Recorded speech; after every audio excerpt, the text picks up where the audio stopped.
Salut les gens, comment ça va? Bien. Ouais. Et toi? Oui, ouais. Et personne lui demande à chaque fois, c'est vrai ça. Oui. Bon, ça va. Bienvenue dans l'horreur du dimanche, le podcast du blablablablabli, blablablablou, le podcast du frisson bou.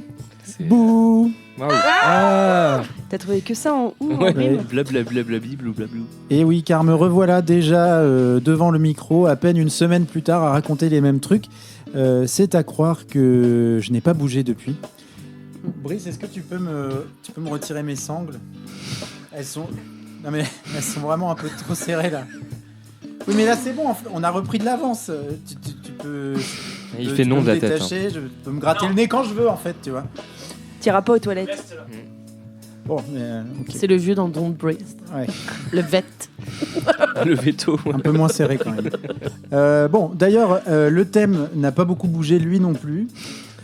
Décidé à la va-vite dans l'urgence au décours immédiat de l'enregistrement de l'épisode précédent, après les graines, ce fut l'œuf ou la poule. Je vous laisse sur un mur qui picore du pain dur. Je vous laisse vous interroger sur le signifiant psychanalytique certain d'un tel choix. Moi j'ai mon idée. C'est Camille qui a choisi. Non. J'ai mon idée, mais j'ai le temps d'y penser. Ça fait une semaine que je suis là. Bon, alors évidemment, vous le verrez parmi la sélection des films de ce soir, aucune poule, parfois pas même d'œuf. Et un choix que l'on pourra qualifier comme émanant de l'esprit malade d'une détraquée. Coucou Camille, ça va? Mais pourquoi c'est moi? C'est de la faute de Léo. C'est Léo qui a choisi un film qui nous a foutu dans le thème. C'est vrai. Tout. Je pense à ton film. Je pense oui. Coucou Léo, ça va?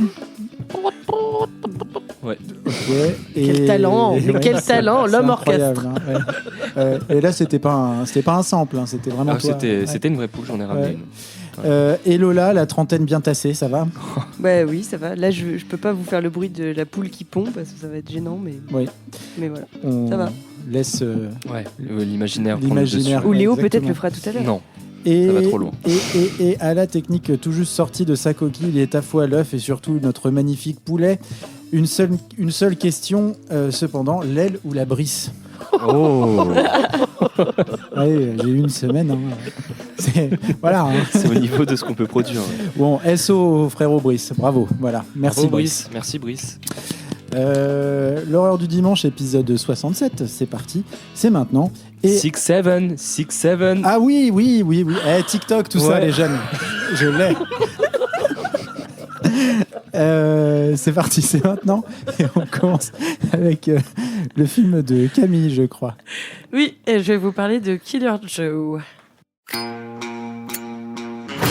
need $6,000 or some guys are gonna kill me. Better get out of town, quick. You ever hear of Joe Cooper? He's a cop, a detective actually. Got a little business on the side. What's he do? He kills people. Mom's got a $50,000 life insurance policy. Killer Joe's a professional. He'll do this right. This murder we're talking about. I heard y'all talking about killing Mama. I think it's a good idea. My payment is $25,000 in cash in advance. We have a problem with the advance. No exception. Of course, we never discussed the possibility of a retainer. What do you mean? Hey man, you talking about my sister? Who you into for this money? What'd he say he'd do to you if you don't pay him? And if I tell you the deal's off? And you'll never see me again. Do it.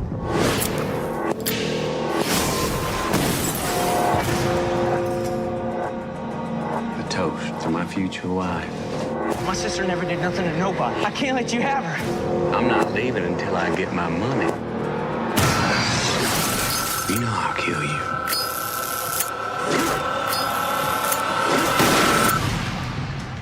It smells heavenly.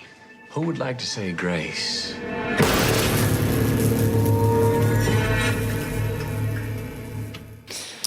Ouais, bon, on dira pas ce qui s'est passé en off. Déjà en train de rire comme teuteux, de glousser comme des poules. Ah bah voilà, putain, c'est ça que j'aurais dû faire. Poule. Vous allez entendre la poule qui pond, mais ce sera moi en fait. La poule des faubourgs. Oh non. Pardon. Ça va trop loin. Donc, Killer Joe, un film de William Friedkin, l'avant-dernier de William Friedkin, dont on avait déjà parlé pour Bug, qui était le film en fait qu'il avait fait juste avant. Donc c'est un film qui date de 2011. Et au casting de ce film, il y a que les stars. On commence par Matthew McConaughey qui joue donc le Killer Joe. Il y a Emile Hirsch qui joue Chris. Emile Hirsch, c'est celui qui était dans Into the Wild. Notamment, ouais. Dottie qui est jouée par Juno Temple, actrice qu'on aime beaucoup, qu'on avait vu dans Kaboom, Magic. Ouais. D'autres trucs très cool. Il y a Ansel, le père, qui est joué par Thomas Hader Church. C'est celui qui joue l'homme sable dans Spider-Man de Sam Raimi. Dans le 3. Dans le 3. Oui, incroyable. Ouais. Qui a une sacrée gueule, moi je trouve. Et Charla, qui est jouée par Gina Gershon, que j'adore. Qui joue dans Showgirls, évidemment. Oui. Et dans Bound. Et dans Riverdale. Voilà. Ah je l'avais déjà dit pour Showgirls, mais je le retire. Et moi, à chaque fois, je suis choquée parce que je me souviens pas. Donc c'est parfait. Lola, c'est notre experte Riverdale. Parce qu'on est jeune. Voilà. Spécialiste Alors, Riverdale. je tiens à spécifier que Killer Joe, c'est pas juste mon esprit malade qui y a pensé, c'est surtout celui de Thomas. Oui, c'est vrai. César, ce qui était César. C'est vrai. Thomas devait parler de ce film et puis il m'a gentiment proposé d'échanger parce qu'effectivement, j'aime beaucoup ce film par rapport au bousin dont il va vous parler lui. Ah ouais. C'est la balle est prise, mais elle est méritée. Ouais. Je pense que sinon, ça aurait été un peu compliqué de faire une chronique sur ce film-là. Alors, donc Killer Joe, c'est un film donc signé Friedkin. Pas besoin de vous présenter le monsieur. Simplement, je voulais spécifier qu'il a quand même 76 ans au moment où le film sort. C'est pas genre un petit jeune. Ouais. Et pourtant, le film, pour moi, a une espèce d'énergie, de gratuité, de violence et d'amour, de la débilité, de la vulgarité qui, d'habitude, est plus liée à une classe d'âge jeune, quoi. Ouais. C'est vraiment très cracra. Il ne s'est pas s'agit. Bonne nouvelle. En gros, pour vous faire un résumé, c'est assez simple. En 5 minutes, on a vraiment un décor qui est posé. On a le brasero, la vieille voiture américaine, les caravanes, la belle-mère nue. Alors, ce plan d'ouverture, elle a une perruque. Comment est-ce qu'ils disent? Fan wig. Je vous laisserai chercher sur internet. Donc voilà. La navigation privée, si vous voulez. Pas devant le patron au boulot. Ou dans les transports publics. Je vous conseille pas, non. Donc on a donc le fan wig. On a le père qui est en pyjama intégral troué. Qui zappe à la télé. Oh là là. C'est une sorte de Lucky Luke, mais redneck, quoi. Qui zappe à la télé entre un film policier en noir et blanc et le rodéo. Et les Monster Truck. Nous, on appelait ça un trou la bite. Thomas, dans votre famille oui. D'accord. Ça suffit. Tu vois, on a la mythologie familiale qui s'en mêle. Je vous conseille pas non plus de faire ça pour ce film. C'est des séances, beaucoup de séances. Donc le beau-père qui regarde la télé, donc je disais, en demandant évidemment une bière, et qui sépare ensuite une baston entre sa dulcinée et son fils qui s'insultent. Ensuite, évidemment, la baston, elle se déroule entre le père et le fils pour qu'il enfile un ben. Ça veut dire un pantalon. Parce qu'effectivement, Chris, le fils, a un truc à dire à son père en privé. Donc, quoi de mieux que d'aller dans un club de strip bien dégueulasse avec son père, pour parler T'as pas une anecdote familiale à raconter Oui, je pense que c'est le moment là de... Non, moi j'ai peut-être un truc à dire, c'est que ce film, je l'ai vu parce que mon père m'avait mis sur une clé USB en me disant, tu vas partir à Marseille, t'as 3 heures de train, bah tiens, regarde ce film-là. Je l'ai adoré, ça m'a fait penser à toi. Genre, c'est ça, c'est super ça. Cool. J'extrapole, mais c'est un peu ça. Je me souviens que j'ai eu un fou rire dans le train en me disant, bon, on va reprendre encore des séances. Nous, c'est notre père, le trou la bite. Je précise. Tu vois. Voilà. Ah merde, j'ai perdu le contrôle. J'avais une migraine, j'ai plus d'énergie. Je peux Et on n'est qu'au premier film, hein, c'est la catastrophe. Donc, bon, comme vous l'avez compris, c'est vraiment Redneckland. On est au Texas, mais vraiment dans le trou du cul du Texas. Et en fait, Chris explique à son père que le plan est assez simple.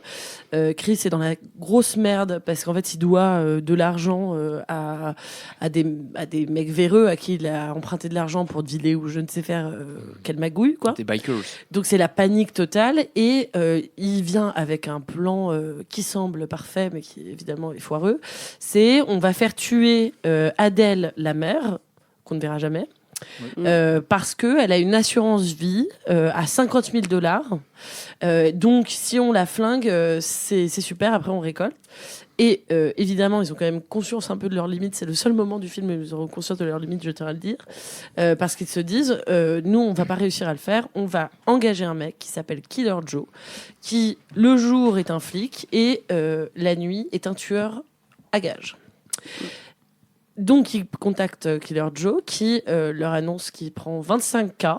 Ça fait cher quand même. Ouais. Sur 50, c'est beaucoup. Et qui demande une caution d'Oti, la petite fille, ou alors plutôt la virginité de Dottie, parce que c'est vraiment ça la monnaie d'échange dont tous les hommes parlent en permanence. C'est le fait que cette jeune femme, elle n'a jamais vu le loup. Voilà. Évidemment, vous le sentez venir. Tout va tourner vinaigre. Et même pire que ça, ça va être la cata totale. Et je m'arrête là parce que je voulais pas trop spoiler. Donc on va dire 2-3 trucs évidemment sur le film. Mais c'est un film qui commence comme énormément de films américains dont on a l'habitude. La figure du tueur engagé pour flinguer quelqu'un dans la famille pour récupérer de l'argent et les choses qui se déroulent un peu mal. Mais là où Killer Joe est mémorable, c'est dans la violence qu'il déploie. Je tiens à dire que donc Matthew McConaughey, c'est un acteur que vous connaissez, qu'on connaît très bien maintenant pour des grands rôles, mais à l'époque, pour recontextualiser, c'est quand même quelqu'un qui a été découvert dans les années 90, qui était vraiment un espoir du cinéma indépendant américain, et qui, dans les années 2000, prend une tangente beaucoup plus commerciale, et ça devient un lover boy. Il participe à un tas de films pas très intelligents, romantico-neuneux, où il joue toujours le beau gosse à draguer et tout ça. Et en fait, Killer Joe, c'est vraiment une espèce de grosse rupture. C'est un nouveau tournant qu'il avait entamé déjà avec Magic Mike, qui était sorti l'année d'avant, de Soderbergh, et avec Mud de Jeff Nichols, qui était quand même pas mal. Mais je dois dire que dans Killer Joe, il y a un truc très particulier qui se passe parce que cet acteur qui d'habitude est connu pour être un méga beau gosse, très sexy, souriant et gentil, là est terrifiant. Il a... Dottie dit de lui beaucoup, ses yeux font mal, et moi je trouve que c'est vrai. Je trouve que Friedkin a réussi vraiment à puiser chez cet acteur quelque chose de quasiment animal. Évidemment, Killer Joe, c'est une espèce d'allégorie aussi du diable. Et je trouve que vraiment Matthew McConaughey, il est parfait dans ce rôle-là. Et à l'époque, la presse avait vraiment salué sa performance en parlant du rôle de sa vie, en gros. C'était évidemment avant True Detective, notamment. Juste pour vous donner quelques éléments sur le film, c'est un film qui est donc tiré d'une pièce de théâtre qui avait été écrite en 91. C'est la première pièce écrite par Tracy Letts. Si vous êtes habitué du podcast, que j'espère, ce nom ne vous est pas inconnu parce qu'en fait c'est la deuxième collaboration entre Friedkin et Tracy Letts, qui avait déjà collaboré pour Bug. Ouais. D'accord. Donc là c'est le film après Bug et c'est une nouvelle collaboration. Exactement. D'ailleurs c'est très proche formellement.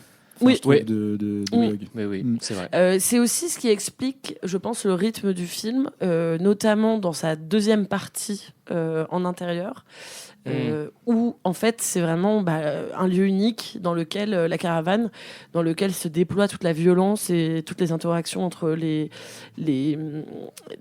personnages. Et c'est vrai que ça fait très théâtre aussi, mais c'est pas du tout déplaisant. Alors les potards sont à fond, il faut le dire dans ce film-là. Attention aux âmes sensibles quand même. C'est un film qui est méchant avec ses personnages. Les personnages sont odieux mais à un niveau je pense qu'on a rarement vu. C'est-à-dire que c'est pas juste des beaufs, c'est en plus des beaufs qui sont extrêmement désagréables les uns avec les autres, qui ont envie de se... Ça en devient drôle quand même. Ouais, mais qui se font des coups de Trafalgar dans tous les sens, qui se détestent tous. Enfin, il y a vraiment dysfonctionnel fois 1000. Et le traitement des femmes est aussi ultra brutal dans ce film-là. Je peux pas ignorer que au moment de sa sortie, il y a eu quand même énormément de critiques contre ça. Et je peux l'entendre, parce que c'est vrai que les personnages féminins sont vraiment maltraités à un niveau assez extrême, notamment avec du poulet. Oui. D'où le jeu de ce film. Voilà. Oui. Mais je trouve que ce n'est pas du tout un film... comment dire, c'est pas un film contre les femmes. Je veux dire, le film est tellement violent sur les interactions entre les personnages, tellement dur sur la vision de l'Amérique, que je trouve que c'est plutôt un film qui regarde le diable dans les yeux pour exorciser justement ce diable-là, quoi. C'est pas, il y a pas de désir, enfin il y a pas de plaisir dans le fait de maltraiter. En tout cas, moi, je ne trouve pas. Non, et puis, je sais pas ce que vous en avez pensé. Et puis la violence, elle est quand même émise par des personnages qui sont caractérisés comme étant des gens détestables. Enfin, il n'y a pas trop d'ambiguïté, je trouve, sur ce qui est montré, quoi. En tout cas, c'est mon avis. Mais oui, après, il n'empêche que c'est extrêmement... Il y a en particulier une scène assez longue, extrêmement violente et qui, oui, peut déranger. Elle dérange. Et elle est faite pour ça. Oui. Ouais. Moi, j'adore Killer Joe. Je l'ai vu un sacré paquet de fois. En fait, j'aime bien ce dernier mouvement de la carrière de William Friedkin. Parce que je trouve qu'il sort complètement de... En fait, il a toujours été... Enfin, je trouve que c'est quand même un film qui ressemble à sa carrière. Enfin, ça ressemble à ses films. Et voilà. Mais il laisse complètement tomber toute la virtuosité formelle. L'espèce... On a l'impression qu'il se concentre sur des tournages qui doivent être quand même un peu plus resserrés, quoi, en termes de budget, en termes de lieux.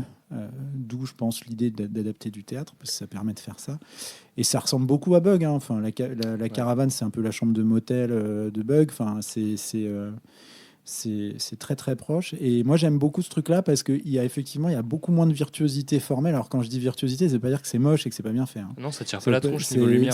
C'est quand même très très beau et c'est très très beau et très très maîtrisé. Mais il va pas chercher. Tu vois, c'est pas Sorcerer ou même L'Exorciste où il va chercher une espèce de grandiloquence dans la mise en scène et tout ça. C'est vraiment très très c'est assez sobre en fait. Et voilà, et donc moi je trouve que c'est hyper d'un point de vue formel, je trouve que le film est hyper réussi. Et puis après, de toute façon, tu en as déjà beaucoup parlé et très bien. C'est un film qui est très très méchant, mais qui arrive à maintenir, en tout cas je trouve que quand on le regarde, il y a une espèce de... on en rit presque de temps en temps, quoi. Il y a des situations qui sont quand même presque comiques, tant elles tirent vers une forme de cruauté explicite et débridée, et voilà. Donc non, c'est moi j'adore ce genre de truc, quoi. Je trouve que c'est des films qui sont intéressants et puis peut-être même un peu utiles, en tout cas quand on les revoit aujourd'hui. Donc voilà. Je sais pas toi, Lélé. Oui, le ton est un peu particulier, mais moi je savais pas en le lançant que c'était tiré d'une pièce de théâtre, et en fait assez vite je me suis dit que ça ressemblait à un truc de boulevard, en fait, où tu as des personnages débiles desquels tu vas rire beaucoup de leur stupidité et tout. Et c'est vrai que Killer Joe, qui est un tueur professionnel, c'est vraiment des débiles professionnels pour le coup. Et oui, c'est pour ça que le ton est un peu particulier et qu'à certains moments, ça en devient marrant, en fait, tellement c'est des caricatures d'eux-mêmes, etc. Après, je trouve que la limite, elle est toujours assez fine entre une critique acerbe ou très violente et du mépris de classe. Et je trouve que le film est très, très border là-dessus. Et je trouve qu'il tombe pas non plus dans le mépris de classe, hein, je vais pas non plus dire ça. Mais il y a quand même un certain moment où je sais pas trop quoi en penser, mais en fait je ressors où formellement je trouve que c'est plutôt chouette. En tout cas, le côté pièce de théâtre adapté est très bien foutu, je trouve. Ça marche vachement bien. Après, les scènes de violence sont effectivement très crues et très gratos, donc ouais, c'est bien de prévenir, je pense, avant de le regarder, que ça va être comme ça. Et oui, il y a toujours ce petit truc. Moi, à la fin, je sais pas trop si j'en tire quelque chose sur le fond parce qu'il y a quand même des choses qui me dérangent un peu, je pense, quoi. Mais bon. Blague à part, c'est un super boulevard en quasi huis clos, donc il y a quand même des trucs qui sont très chouettes dedans, quoi. Je pense que un peu plus mitigé. Ouais, mais je pense que ça t'a vraiment choqué. Ouais, mais du coup, notre Lélé est pur. Hein. Bah, c'est pur. Hein. C'est vrai. Non, mais je vois ce que moi, c'était la première fois que je le voyais aussi, donc très choqué par le film. Par contre, j'ai adoré. Enfin, je me suis même pas posé la question de c'est bizarre quand même ce que je viens de voir. Enfin. Non, mais toi, tu croyais que Killer Joe c'était le gentil. Ouais. Oui, mais parce que Camille t'en as très bien parlé, et notamment de Matthew McConaughey, qui effectivement pour moi représentait ce beau gosse qui était, même s'il était un peu torturé, et au fond il était sympa, et pendant tout le film jusqu'à la fin, j'ai dit à Brice, non mais tu vas voir, en fait je suis sûre il est sympa.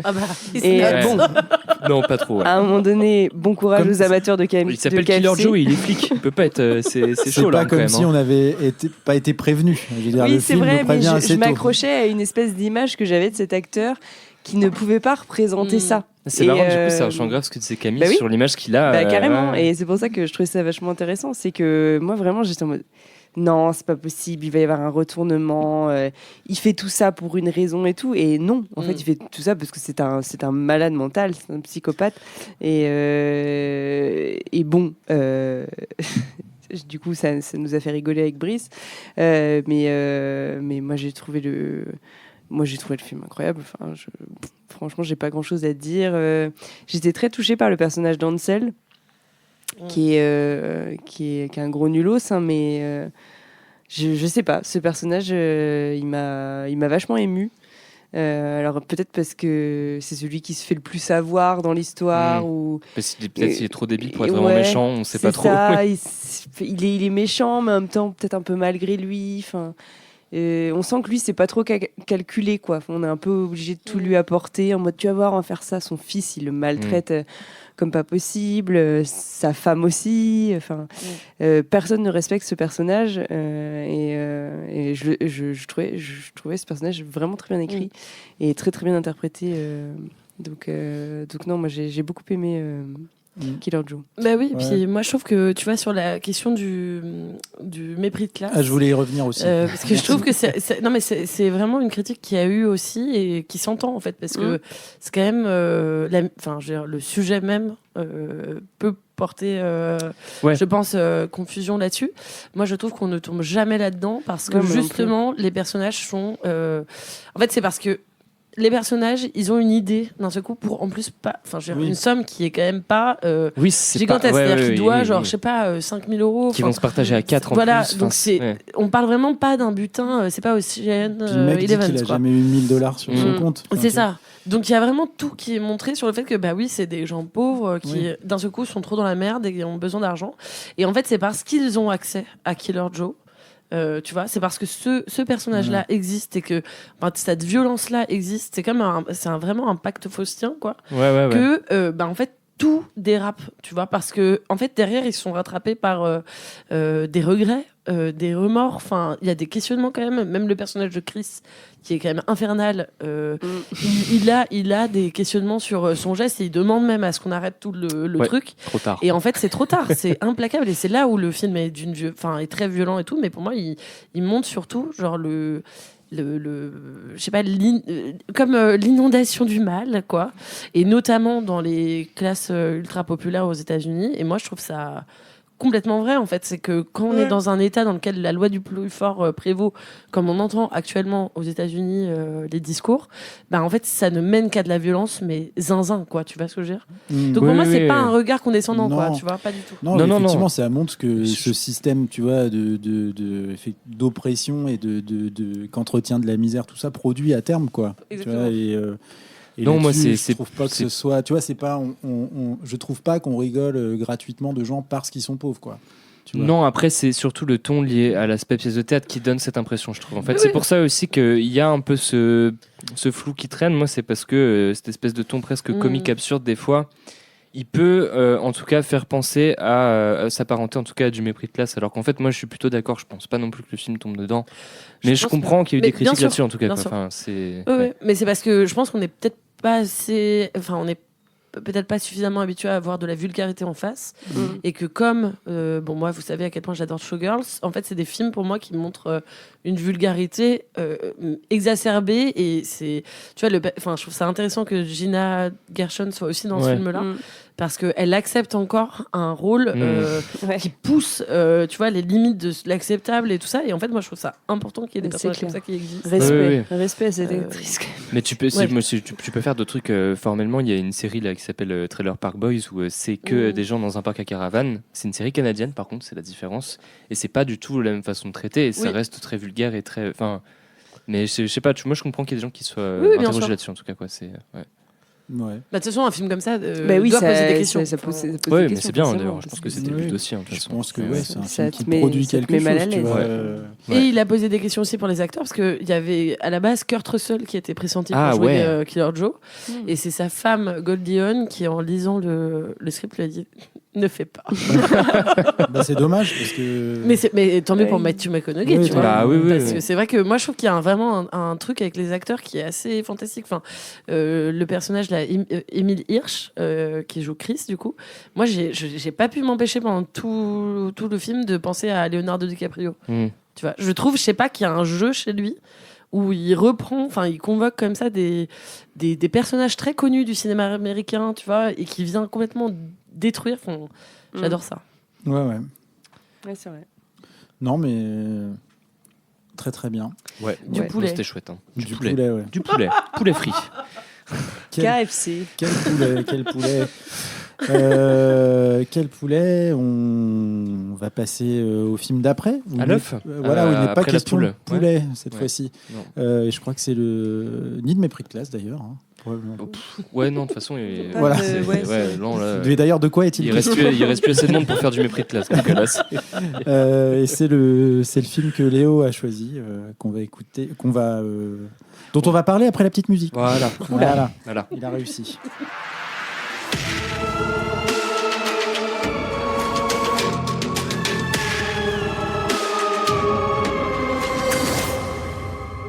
Et Léo, c'est quoi ce film ? Moi, je vais vous parler de l'œuf de film l'ange, étrange. Angel's Egg.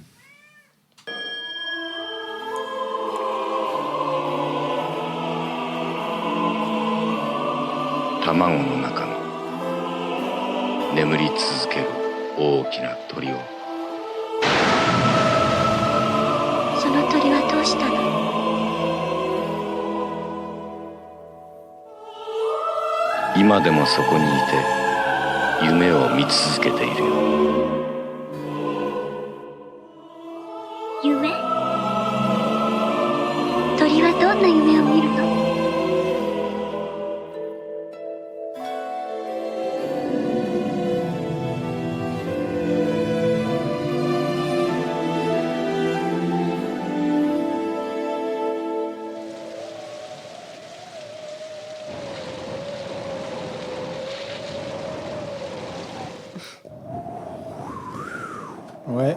30 jours Ah de putain, nuit. tu fais bien. Et ouais. Oui. On continue. Hein, sur Ambiance, grosse ambiance ce soir. l'exploration du cerveau malade de Lily. Oui, et nouvelle pièce du puzzle. Ouais. Oui. Je vais vous parler du coup de Angel's Egg, sorti en 1985.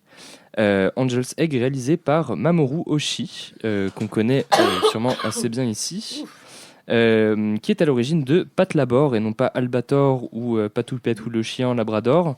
Pat Labor, c'est un Pas de Qu'est-ce qu'il patrouille, raconte je sais pas si. c'est un animé de Gundam, de gros mecha. Évidemment aussi Ghost in the Shell. Oui. Voilà, Voilà. qu'on ne présente plus, mais aussi des longs métrages en prise de vue réelle comme Avalon, pour ne citer que lui que vous avez peut-être déjà vu, je sais Oui. pas, mais ouais. Non, je connais Abalone qui est Monopoly. Ok. Les jeux- Et vas-y, La soirée est te laisse passée sous pas- le signe du brain rot, c'est super. c'est ça. Angel's Egg, côté scénario, on va juste en parler assez rapidement, je pense, parce qu'on touche Je clairement pense que oui. au film expérimental, donc ça va être assez rapide. Quoique, j'ai quand même un résumé. Vas-y. Ah, t'as fait un résumé. Moi, ça m'intéresse, il faut que tu m'expliques. T'as été Bah, sur j'ai Reddit rien ou parce expliqué, que hein. moi j'ai compris en allant sur Reddit. Hein. Non, Enfin, j'ai compris. c'est un film qui se vit et je veux pas donner d'interprétation Ah, c'est préfaite. beau. Ah ouais. C'est ouais. vrai que c'est un film qui suit. C'est plus facile pour écrire sa chronique aussi. Ouais. Voilà, Voilà. la narration, en tout cas, c'est pas du tout le cœur du film. Mais pour en parler un peu, on est quelque part sur une relecture du conte d'Andersen de La petite fille aux allumettes. Il y a pas mal d'éléments qui y font penser.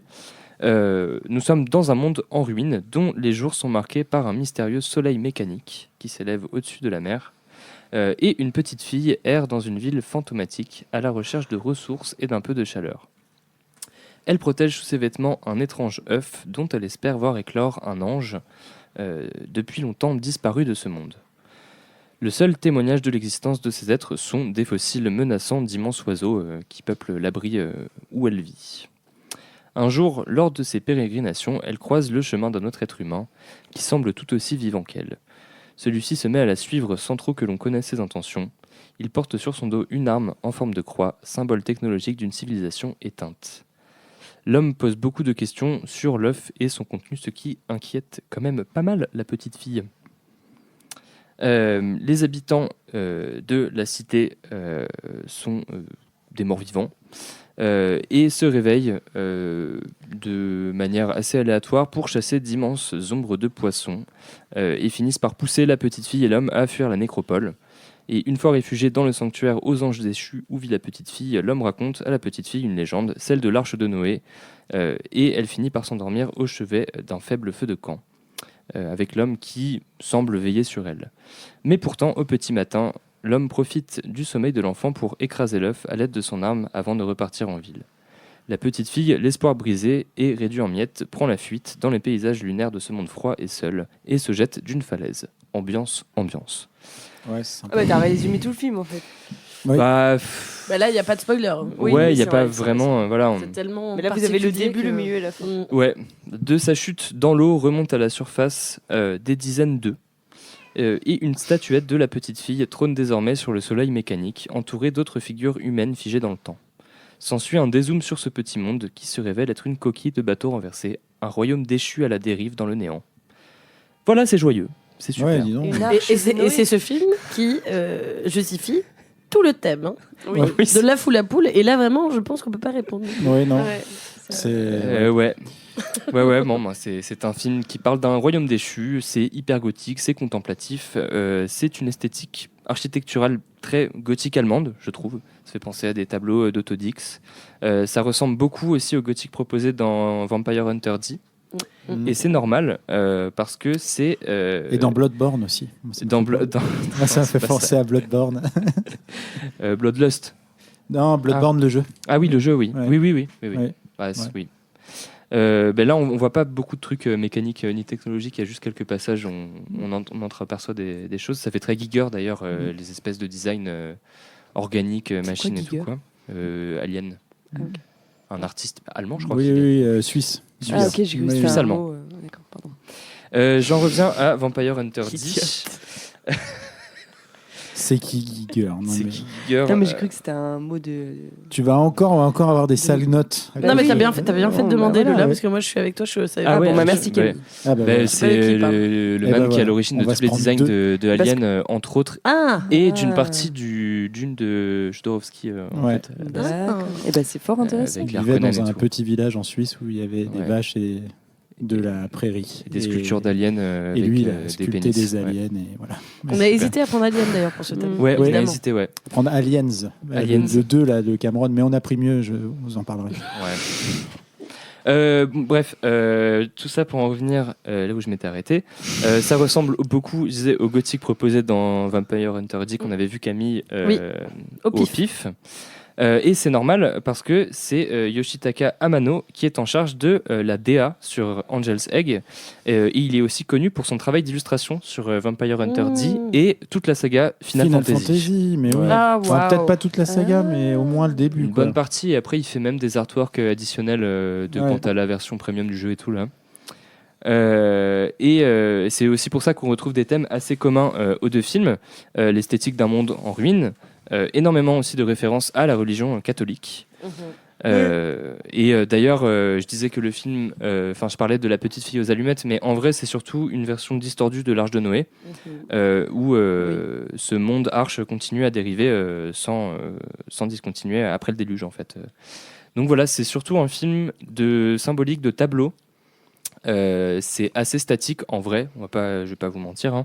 Ça dure 1h10 par contre. Il y a une scène de dialogue ponctuée de quelques petits mots après, je pense. Mais voilà, c'est vraiment de l'ambiance, c'est très contemplatif, c'est les limbes. Il y a une bande-son qui est super. J'ai plus le nom du compositeur, mais vous retrouverez. Oui, j'ai vu qu'il avait travaillé sur. C'est un compositeur vraiment de musique classique, notamment. Il a écrit beaucoup de ballets, d'opéras et tout ça. Et un peu d'électro aussi. Et le dernier film sur lequel il a collaboré, c'est Christophe Honoré. Ah ouais Yoshihiro Kano. Ouais, c'est ça. Et très chouette bande-son, mais c'est un film, c'est assez éthéré et ça plonge dans une ambiance nous-mêmes assez déprimante et léthargique, je trouve, quoi. Mais c'est très très chouette. Ouais. C'est magnifique en tout cas, je trouve. Ouais, c'est vraiment très très beau. Effectivement, moi j'ai pas tout compris, mais hormis, comme tu le disais, quelques très jolis symboles autour de la foi. Et puis du thème de l'espoir en général. Mais bon, l'espoir ne dure pas puisque la fin est excessivement triste. Ouais, c'est... Mais c'était vraiment pas... Moi c'est pas le genre d'ambiance qui arrive à m'emporter. Mais c'était quand même très agréable parce que déjà ça dure pas longtemps et puis c'est assez méditatif. Il y a un truc où pour quelqu'un comme moi qui n'arrive pas à lâcher cette espèce de désir à tout prix trouver du sens à ce que je regarde, en fait là ça s'est fait plutôt facilement et puis oui je sais plus comment tu l'as dit mais c'est en effet une expérience un peu transcendantale quoi. Il y a un truc je sais pas qui reste quand même accessible malgré tout ce que propose le film dans le fond et qui sont des choses assez compliquées quand même. Mais ça se fait à condition de lâcher un peu prise. Enfin je sais pas, de refuser à un moment donné d'y voir du sens quoi. Encore une fois, toi, tu t'as pas lâché ça, toi, pendant le film quand même. Moi, j'ai du mal à lâcher prise. C'est pour ça qu'en général, ça m'emporte pas ce genre de film. Mais là, il y a eu un truc, peut-être parce que l'animation est les dessins sont vraiment magnifiques. Enfin, il y a un truc quand même. Puis c'est rapide en fait. Donc, je sais pas. C'était assez intéressant comme expérience, moi je trouvais. C'était pas pour toi, mais ça t'a plu. Ouais. Enfin, c'était. Je pense que c'est pour tout le monde quand même. Ouais. Oui. Faut le dire, c'est chiant. On va le dire. Mais c'est bien. Disons les mots. C'est beau, quoi. Expérience transcendantale. Bon, voilà. Oui. C'est pas particulièrement rythmé. Je crois que j'ai pas retenu le nombre exact, mais il y a assez peu de coupes dans le film. Finalement, il y a des plans qui sont très longs. Peut-être pas 4, mais oui, pour de l'animation japonaise, ça tranche beaucoup avec ce qui se fait à cette époque et ce qui se fera même assez par la suite. Après, même Ghost in the Shell, par exemple, c'est pas du tout. Ghost in the Shell. Il y a des passages contemplatifs, par contre. C'est-à-dire que la première partie, il y a un peu d'action, puis après, la deuxième partie du film, elle rentre beaucoup plus dans du dialogue, de la philosophie, machin, tout ça. Bon, moi j'aime bien, mais Angel Egg, c'est le level d'au-dessus en termes de. Ouais, c'est-à-dire que faut accepter. Moi, je pense qu'il faut accepter de lâcher quand même. Lâcher prise et se dire voilà, ça et effectivement ça fonctionne, hein. Le film fait mais je pense que c'est qu'il y a quand même une grande maîtrise du rythme en fait, et donc et la musique accompagne ça très bien, et donc ça te plonge effectivement dans une espèce d'état c'est assez reposant quoi à regarder, et effectivement le film se déroule devant toi et puis au bout d'un moment tu lâches, parce que si tu veux, moi j'ai toujours un peu de problème avec les films, que ce soit du live ou de l'animation. J'ai toujours un peu de mal avec les films qui sont que symboles. C'est un truc qui a tendance à m'user un peu parce que tu vois, j'ai pas envie que de regarder un film, ça se transforme en une espèce de lecture analytique, de ouais, tu vois, d'exégèse, de où sont, voilà. J'aime bien qu'il y en ait, je trouve ça toujours bien et tout, mais j'ai un peu de mal avec les cinéastes qui en font leur cœur enfin, tu vois, l'élément principal de leur travail. Mais là, on n'est pas du tout là-dedans. On n'est pas, tu vois, par exemple, Guillermo del Toro, il fait un peu ça. Là, on n'est pas du tout là-dedans. On est là, c'est vraiment, c'est un film expérimental. Et donc, en fait, dès lors que tu as accepté ça et que tu l'as compris, je trouve que c'est merveilleux à suivre, quoi. Voilà. Alors après, je suis allé voir. J'ai exploré le YouTube et le Reddit. Oui, non, en fait. Alors là, c'est le Festival des Fous de la Gare. Ouais. Il y a un gars qui a dit que c'était une revisite de l'allégorie de la caverne, parce qu'il y a des il y a des ombres projetées à un moment de poissons, bravo, là. c'est bien. Voilà. Bon, ok. En fait, je pense que c'est un peu tout ce que tu veux. Et je pense que ça échappe même Oui, à la personne qui. Ça échappe il est aux artisans du film, quoi. Il est toujours resté très évasif. Je pense que c'est plein d'idées mises ensemble et de symboliques et qu'il ne faut pas forcément s'évertuer. Mais en tout cas, ça produit quelque chose. Ouais. Et je pense que c'est. Moi, je voulais quand même le signaler parce que moi, ça m'a évoqué ça.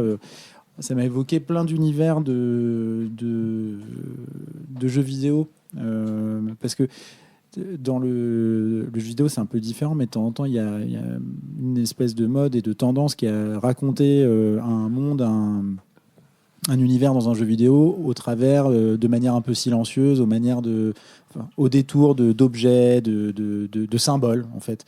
Dans le jeu vidéo, ça existe beaucoup avec les Souls et tout ça, là.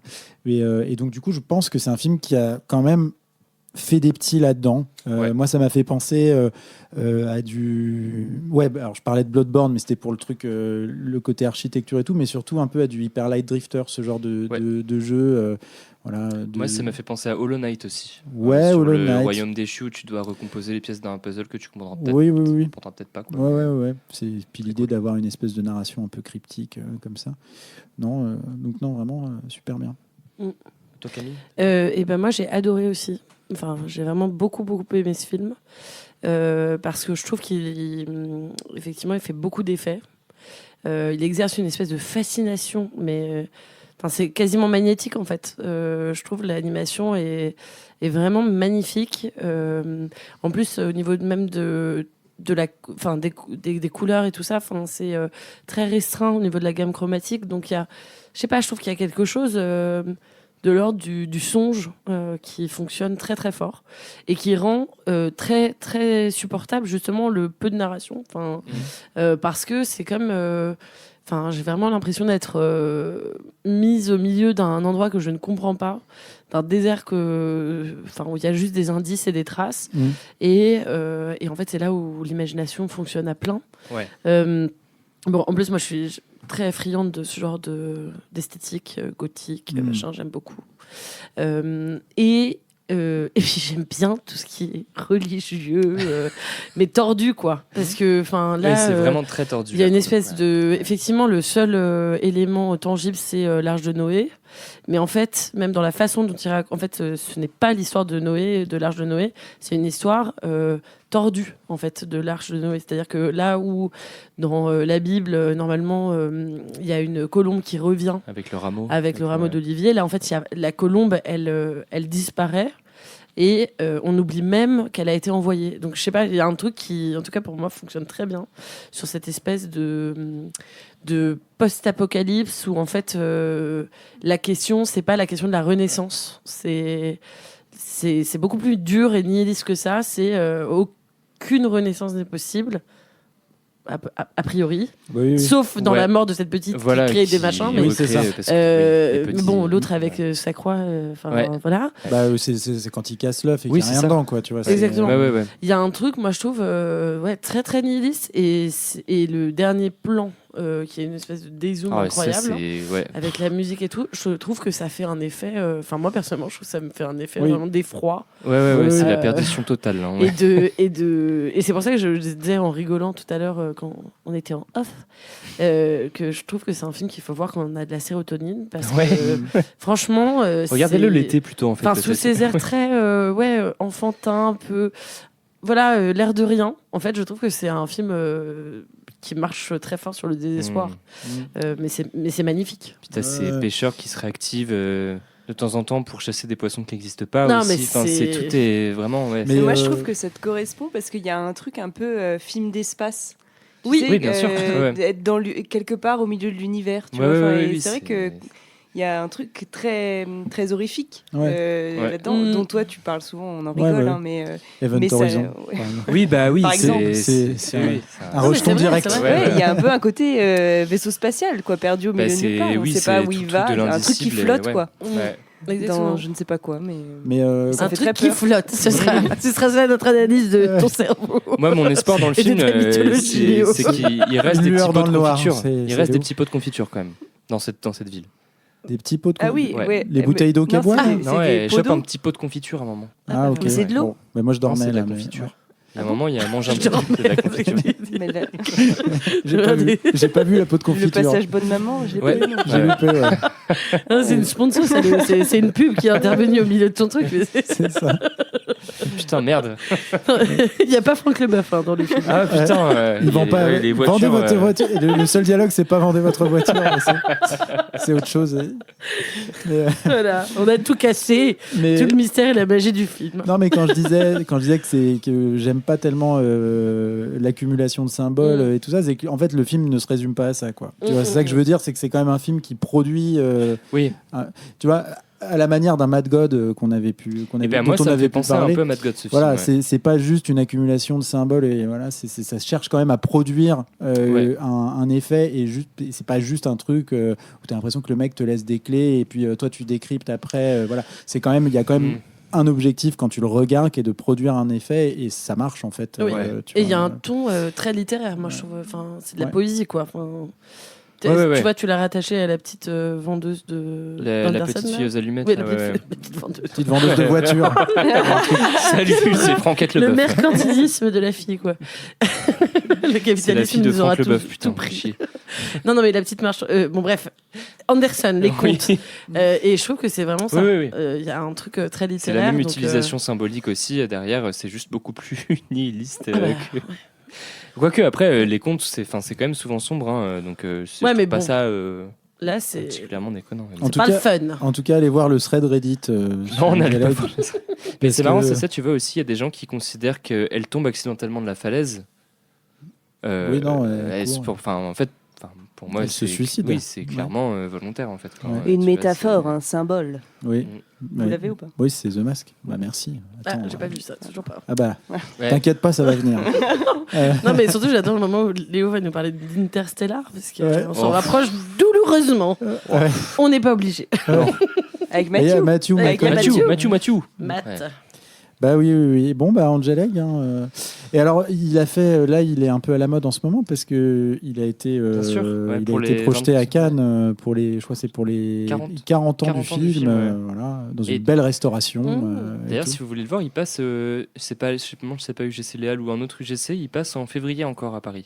Ah bah, si vous avez Ouais. l'occasion, allez-y, parce que Ouais, sur je grand pense écran, que, ça vaut je le coup, pense je qu'au pense. cinéma, ça Ouais. doit décupler l'effet. Mm. Ok. Et ben en parlant de décupler l'effet. Ah bah non, c'est pas. Ah, mauvaise transition. Je Ah pensais oui. qu'on allait. Non. En parlant de Mince. petites filles. Voilà. En Ouais, parlant oui, de, en parlant de petites filles et d'œufs, et ben on va passer au film d'après. C'est le film de Lola.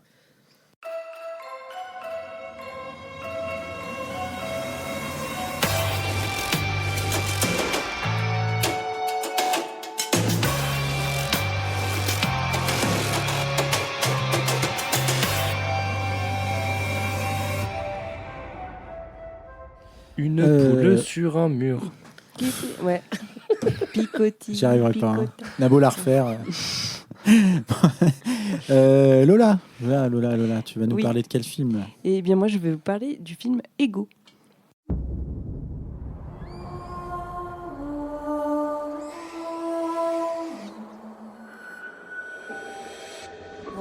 kisat.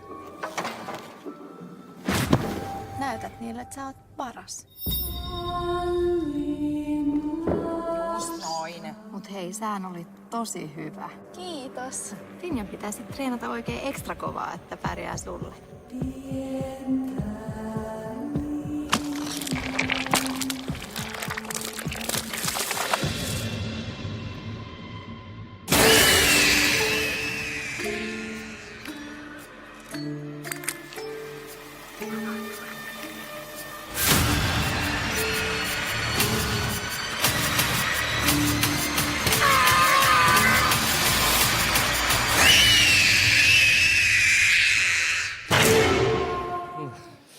Il est super ton extrait, Lola. Ouais, t'as vu, c'est un peu Léo Corps. C'est bien, ouais. J'aime bien. Et puis il y a toujours plein de dialogues, quoi. Ouais. Bah, je me suis dit, je vais vous éviter le finnois, quoi. Tu vois. Ouais. Enfin, c'est pas... Bon, Ego. Donc, alors, Camille le disait en off, mais je tiens à me justifier parce que Ego, ça ne signifie pas œuf, contrairement à ce qu'on pourrait croire. Bah alors là, premier twist. Ah bah oui, grave. Voilà autre Non, chose. pas du tout. Mais non, mais évidemment. Tu veux dire que t'as pas été premier degré dans ton choix de film? Bah, est-ce que tu pensais pas que Ego voulait dire œuf? Si, un peu. Mais bon, je me suis renseignée quand même parce que bon, je suis sérieuse. On bosse. Et non, mais enfin, vous le savez, ça vient du latin qui veut dire moi ou je, évidemment. Et ça ne vient pas du tout. Il y a aucun rapport avec le mot egg, donc mot d'origine nordique, qui en anglais, on le sait, signifie œuf. Donc là, vous allez dire que je suis complètement hors thème. Eh bien non, parce que j'y avais pensé quand même. Le titre original finnois, alors vous excuserez mon finnois, mais c'est Pahanho Toya, qui littéralement signifie celui, celle qui couve le mal. Et la couvade. Couvade. Et le titre anglais qu'on connaît aussi, The Hatching, qui signifie l'éclosion. Donc là, on est beaucoup plus... Et puis l'affiche du film, Lola, quand même, avec un gros œuf. Oui, mais moi, je reste dans les mots. Les titres. C'est bien. Non, mais enfin, oui, voilà. Bon, j'en ai fini pour étymologie, traduction. Enfin, bref. Donc, un film de Anna Bergholm, qui est sorti en 2022 et qui est, comme je le disais, finlandais et également de production suédoise. Je vous fais un petit résumé. Donc, dans une banlieue pavillonnaire finlandaise, à en foutre les grelots, on rencontre une famille tout à fait dysfonctionnelle.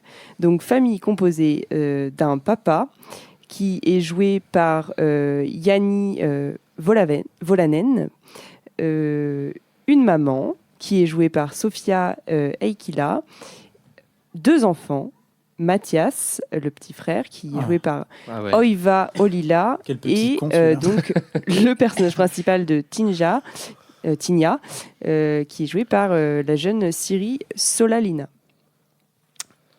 Donc Tinia, c'est une jeune gymnaste préadolescente, constamment sous l'emprise de sa mère, une femme obsédée par son image et celle d'une famille parfaite qu'elle expose sans arrêt sur son blog absolument affreux. Enfin vraiment, je sais pas ce qui se passe en Finlande, mais nous on n'a plus de blog comme ça. Enfin, genre c'est la très famille, Bah non. MBDF, mon blog de filles. Ouais, oui.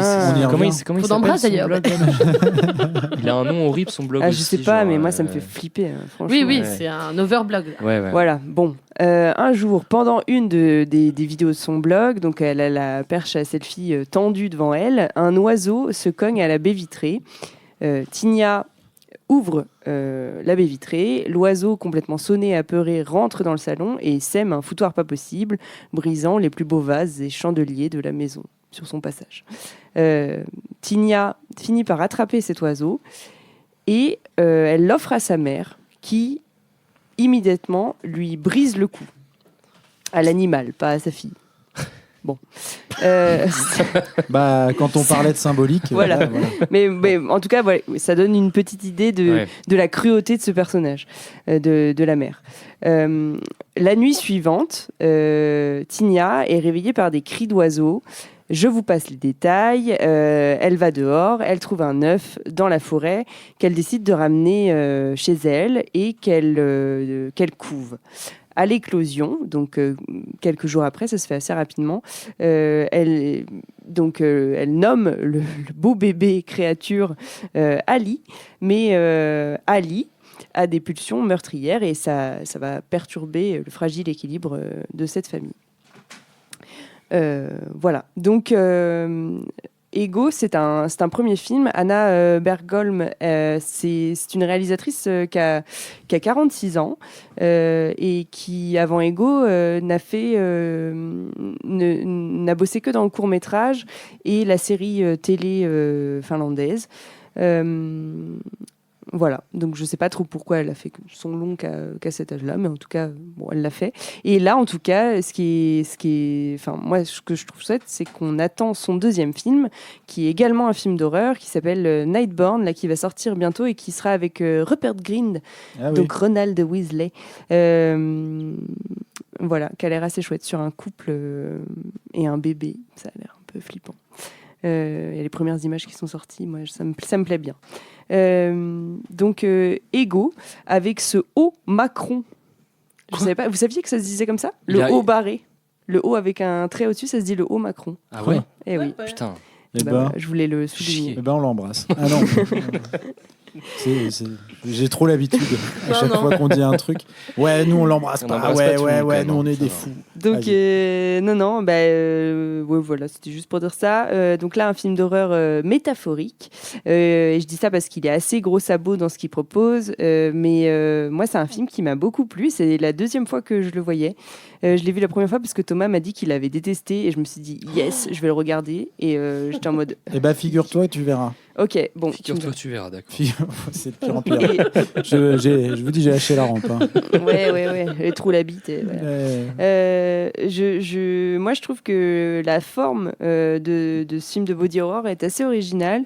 Partir de l'idée de l'œuf, de l'oiseau que l'on couvre pour donner vie au monstre, de la rancœur. Moi, ça me plaît bien. Bon, je le résume mal, mais dans l'idée... Dans la forme, ça me plaît bien.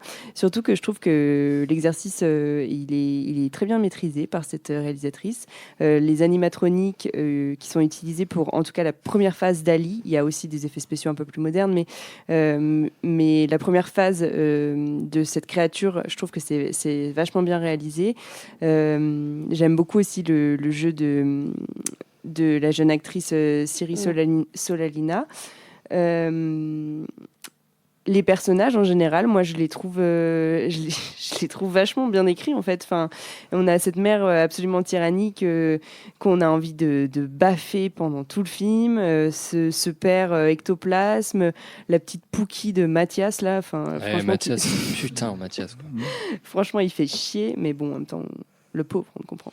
Et moi, vraiment, c'est leur relation, cette famille dans cette maison, c'est ça qui me met en tension pendant tout le film.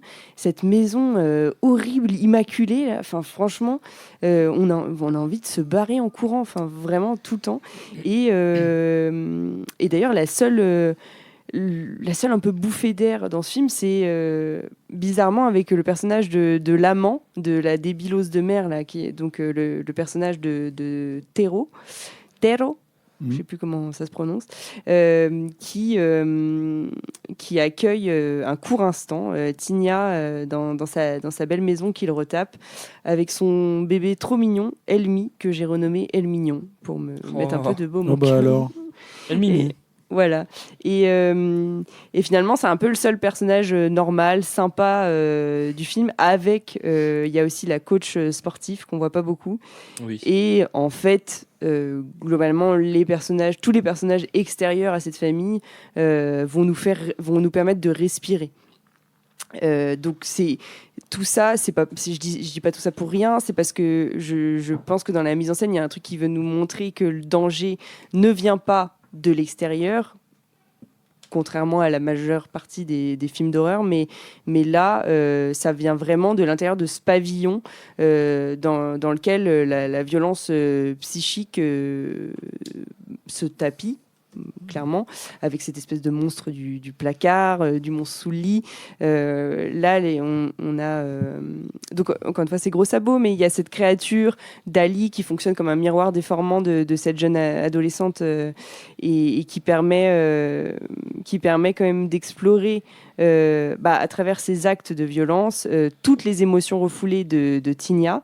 Et je trouve que tout ça est bien fait. Même si ça paraît assez simple, assez banal. Voilà, Ali est la manifestation physique de l'ego, d'où le titre français, de la jeune fille et de ses blessures qu'elle a couvées en silence. Voilà, et moi je trouvais que le film était maîtrisé dans ce qu'il proposait. Donc moi j'étais contente de le revoir. Je trouve ça vraiment très bien. Et réalisatrice à suivre, moi j'irai voir son prochain film. Voilà. C'est la deuxième fois que je le vois aussi. Et oui, surtout assez actuel maintenant avec toute l'esthétique clean girl, etc. Ouais, clairement. C'est vrai que j'en ai pas parlé, mais ça oui, fait oui. un peu ça. Le film, je sais pas, il est sorti quand, t'as dit 2022. Oui, 2022. C'était en plein dedans en plus, je pense. Donc, ça commençait. Donc, ouais. Non, mais c'est chouette. Je trouve pas que ce soit incroyable, mais je trouve que ce qui est entrepris est plutôt réussi. Moi, j'avais bien aimé la première fois et j'ai bien aimé le revoir aussi. Donc, ouais, non, c'était bien. Bonne critique. Ça nous fait penser, je pense, à un truc dont on a parlé avant, aussi en plus, mais sur le fait de mettre toute sa vie sur Instagram ou sur des blogs, etc. Quoi. J'ai l'impression d'être un gros boomer de la façon dont je l'ai formulé, mais on capte. C'est bien toi, ça, Léo, je te reconnais. Putain. Et merde. Je te reconnais. 6-7. 6-7, ouais. Moi, j'avais pas du tout aimé. Je l'ai vu. C'est pas la deuxième fois que je le vois, parce qu'en fait, j'avais arrêté la première fois. J'ai arrêté au moment où, quand elle nettoie le gros poulet dans la baignoire. J'avais arrêté parce que j'avais l'impression de savoir où ça allait. Et j'avais pas spécialement, j'avais l'impression d'avoir compris. Et puis je trouvais que la manière dont je trouvais le début où on voit comment, je sais pas comment les parents installent le fascisme réel dans cette famille et tout. Enfin, je trouvais ça un peu obvious et je sais pas, j'avais envie d'être con et de dire que ça me plaisait pas. Cela dit, je l'ai vu en entier. J'ai plus aimé que ce à quoi je m'attendais.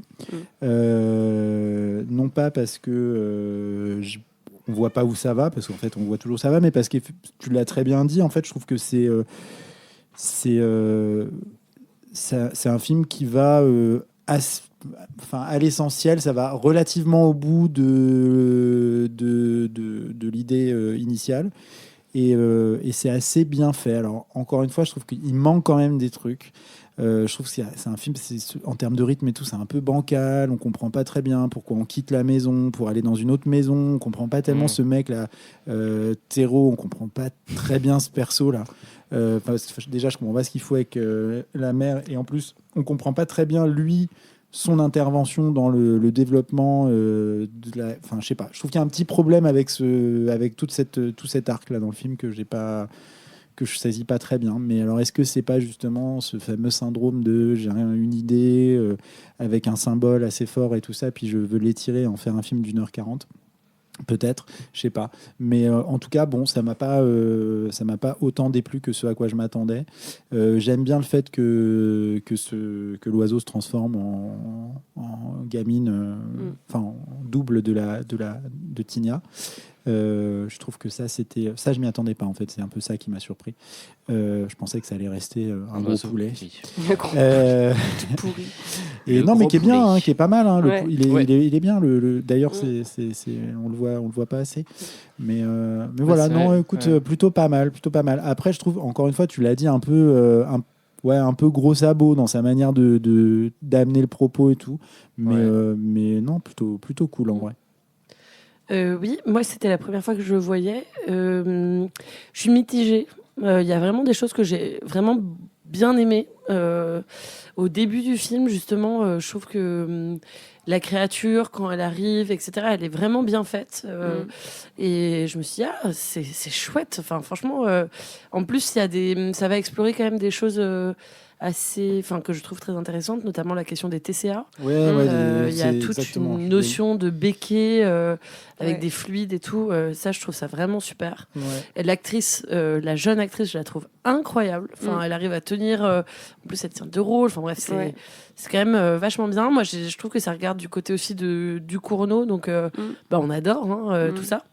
Et dans les trucs que... mais pour moi, le film, il décolle pas, en fait. Il y a un truc quand même qui reste un peu justement pas maîtrisé pour moi. C'est je pense ce changement de décor qui intervient avec effectivement des tenants et des aboutissants que je trouve vraiment hyper accessoires et qui en fait viennent parasiter le centre de l'histoire.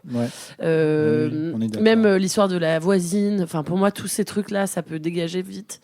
Et parce que pour moi, c'est vraiment c'est un truc familial dans cette cellule-là. Oui, c'est une cellule familiale qui explose parce que trop pressurisée et trop fasciste, comme tu dis. C'est ça. Et d'ailleurs, je trouve que, en tout cas, pour moi, il y a des allusions. Alors peut-être que, sans doute que c'est des interprétations, mais pour moi, il y avait des allusions claires, notamment à Hérédité, avec le personnage du père qui est maquettiste et qui fait des petites maquettes. Enfin, moi, quand j'ai vu ça, on voit plein de petites maquettes à plein d'endroits dans la maison. Je me suis dit bon, ok. Enfin, là, on va être dans un truc qui va exploser effectivement de l'intérieur, et donc le fait d'en sortir, pour moi c'est raté ça. Et il y a aussi un truc que j'ai trouvé moi qui m'a fait sortir du film, c'est la lumière. Alors je sais pas si c'est la lumière, les décors, la façon de filmer, mais je trouve que toutes les scènes dans le salon sont hyper ratées pour moi. Toutes les scènes, je sais pas, il y a un truc avec l'éclairage de cette baraque qui... Scène du début, par exemple. Ouais. Moi, vraiment, j'adhère pas du tout. C'est too much. Ouais, je sais pas, il y a du... On voit qu'ils veulent montrer que c'est une famille riche, mais du coup, il y en a partout. Et puis après, c'est des goûts de déco. Oui, ça, c'est immonde.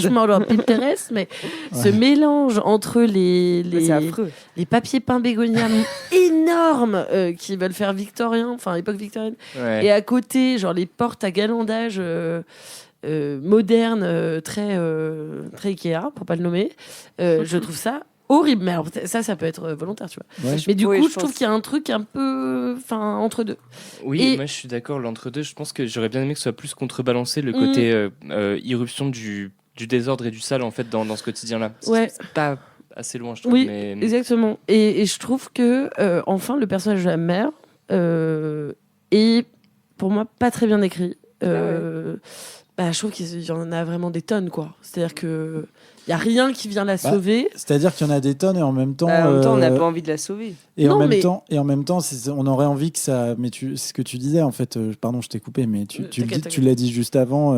En fait, et c'est ça en fait. C'est qu'on aurait aimé que ça explose un peu plus à l'intérieur de cette maison et de cette famille, quoi. Et en fait, ça arrive pas trop. En fait, ça, tu vois, c'est ça le problème, je pense, c'est que. Il n'y a pas l'espace pour ça dans le film parce qu'on change les persos de décor et tout.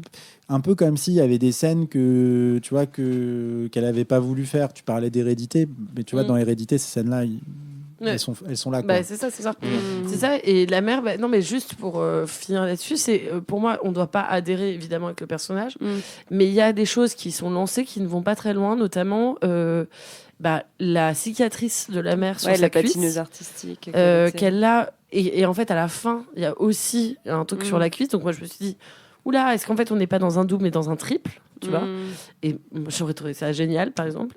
Il n'y a pas ça. Et je trouve que l'actrice, sans doute, fait ce qu'on lui a demandé de faire, mais elle est très caricaturale. Et je trouve que par rapport à la finesse de jeu de l'adolescente, ça détonne. En fait, c'est comme s'il y avait 3 registres en même temps, tu vois, et ça me perturbe un peu. Donc du coup, c'est ça qui fait que j'ai moins aimé. Mais je trouve qu'il y a quand même des choses très intéressantes. Ouais, et puis. le film, mais c'est, tu vois, il fait. Je sais pas, ça ressemble à pas mal de films un peu de. Tu vois, de premiers films, quoi, de premiers films de genre et tout, dans lesquels tu as l'impression que les gens qui sont derrière et qui veulent le faire, ils mettent beaucoup de trucs. Mais c'est un peu frileux aussi sur certaines choses. Et en même temps, ils mettent plein de trucs, et en même temps, tu as l'impression qu'il y a plein de choses qui sont pas suffisamment explorées, et du coup c'est chelou.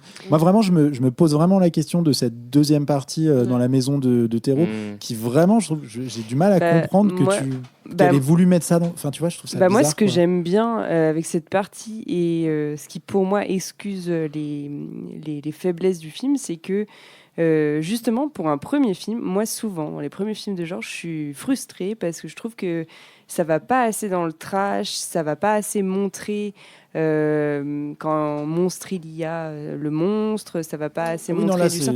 Et là moi je trouve que c'est un film qui a pas eu un gros budget, et je pense que tout le budget est passé dans les effets spéciaux et les effets réels, enfin voilà.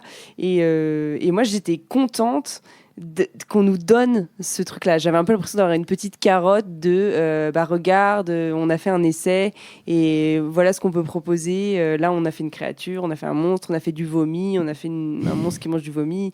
Enfin, on a fait un chien avec la tête coupée. Enfin, moi j'étais contente justement pour un premier film que ça soit bien trash, parce que le film est trash quand même. Enfin, il y a des scènes. Enfin, ouais. Souvent, moi, je suis frustrée de pas avoir plus d'hémoglobine, plus de trucs un peu dégueux, plus de.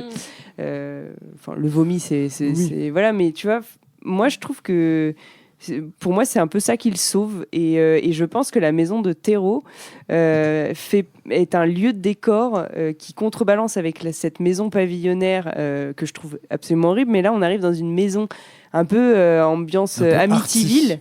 Ben non, mais ça fait très Amityville. La baraque. Non, mais ouais. T'as vu le plan de l'extérieur. Enfin, on dirait les maisons américaines, vraiment comme ça, avec magnifiques, avec le bardage, et avec ces fameux plans de la petite fille avec les cheveux devant le visage à la fenêtre. Tu vois, enfin, il y a vraiment ce truc de la maison hantée. Moi, je pense que c'était un peu pour donner ce ton-là au film. Oui, mais c'est pas trop fait, quoi. Moi, je trouve que c'est fait. Avec le peu de temps qu'il y a dans le film et le peu de moments qu'il y a dans cette maison, je trouve que... Enfin, moi, j'étais satisfaite de ces moments horrifiques que la réalisatrice nous donnait. Mais après, voilà, ça veut pas dire que c'est un film génial, mais moi, j'étais contente de ça. Par contre, t'as raison, effectivement, très curieux de voir son prochain film, pour le coup. Parce que pour un premier long de genre et d'horreur, oui, ça tient la route, quand même. Bah ouais, j'ai hâte de voir. Ouais. Je crois qu'il sort le mois prochain. Ah ouais. Ok. Ah oui, d'accord. Nightborn. Ok. Bon, il est à Berlin. C'est des vampires. Ouais. Non, je te dis, c'est un. Léo n'y va pas, du coup. Léo a décidé. Vous n'avez pas vu son. Il a dit. Sa petite moue déçue. Ouais, il a vomi. Voilà. Il a dit non. Voilà. Peut-être que c'est des vampires, je sais pas. Peut-être, Léo, peut-être. On n'a pas toutes les infos. On n'a pas toutes les datas. Voilà. Calme-toi. Moi, je veux voir tous les vampires. Putain, il n'est pas fini d'en chier. Il n'a pas le cul sorti des ronces. Alors, par contre, vous vouliez des animatroniques, vous vouliez des effets spéciaux, vous vouliez casser des œufs, vous vouliez faire des omelettes, vous vouliez du vomi. Eh bien, vous allez en avoir, puisqu'on va parler de ton film, du film que j'ai choisi pour ce soir.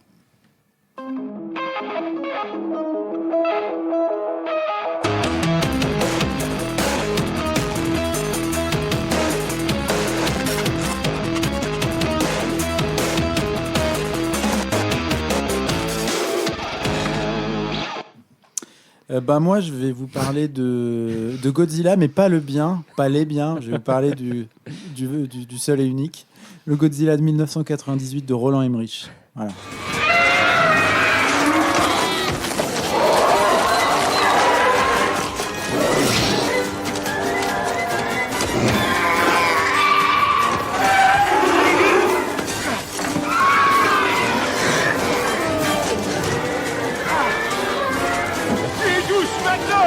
Rendez-vous dehors, tout de suite.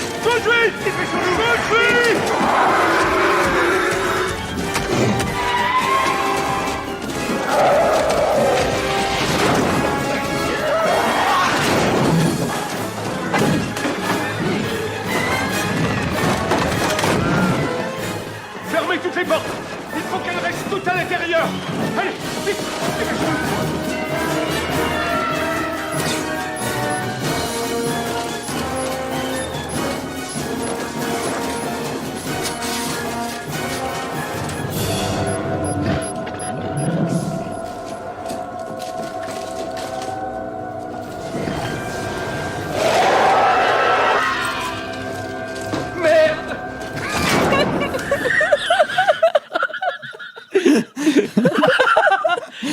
quelques pains d'air qui arrivent en ville, quoi. Merde. Et oui, c'était pas sélectionné au hasard. Oh, quel merdier, tu nous as fait voir. J'ai cherché longtemps l'extrait avec où ils cherchent Jean-Michel, Jean-Philippe et Jean-Pierre ou Jean-Luc, je sais plus. Ils s'appellent tous Jean quelque chose. Voilà, donc un peu de chronologie pour resituer le film dans la grande histoire. Oui. Paris, 1895. Les frères Lumière inventent le cinématographe. États-Unis, 1980.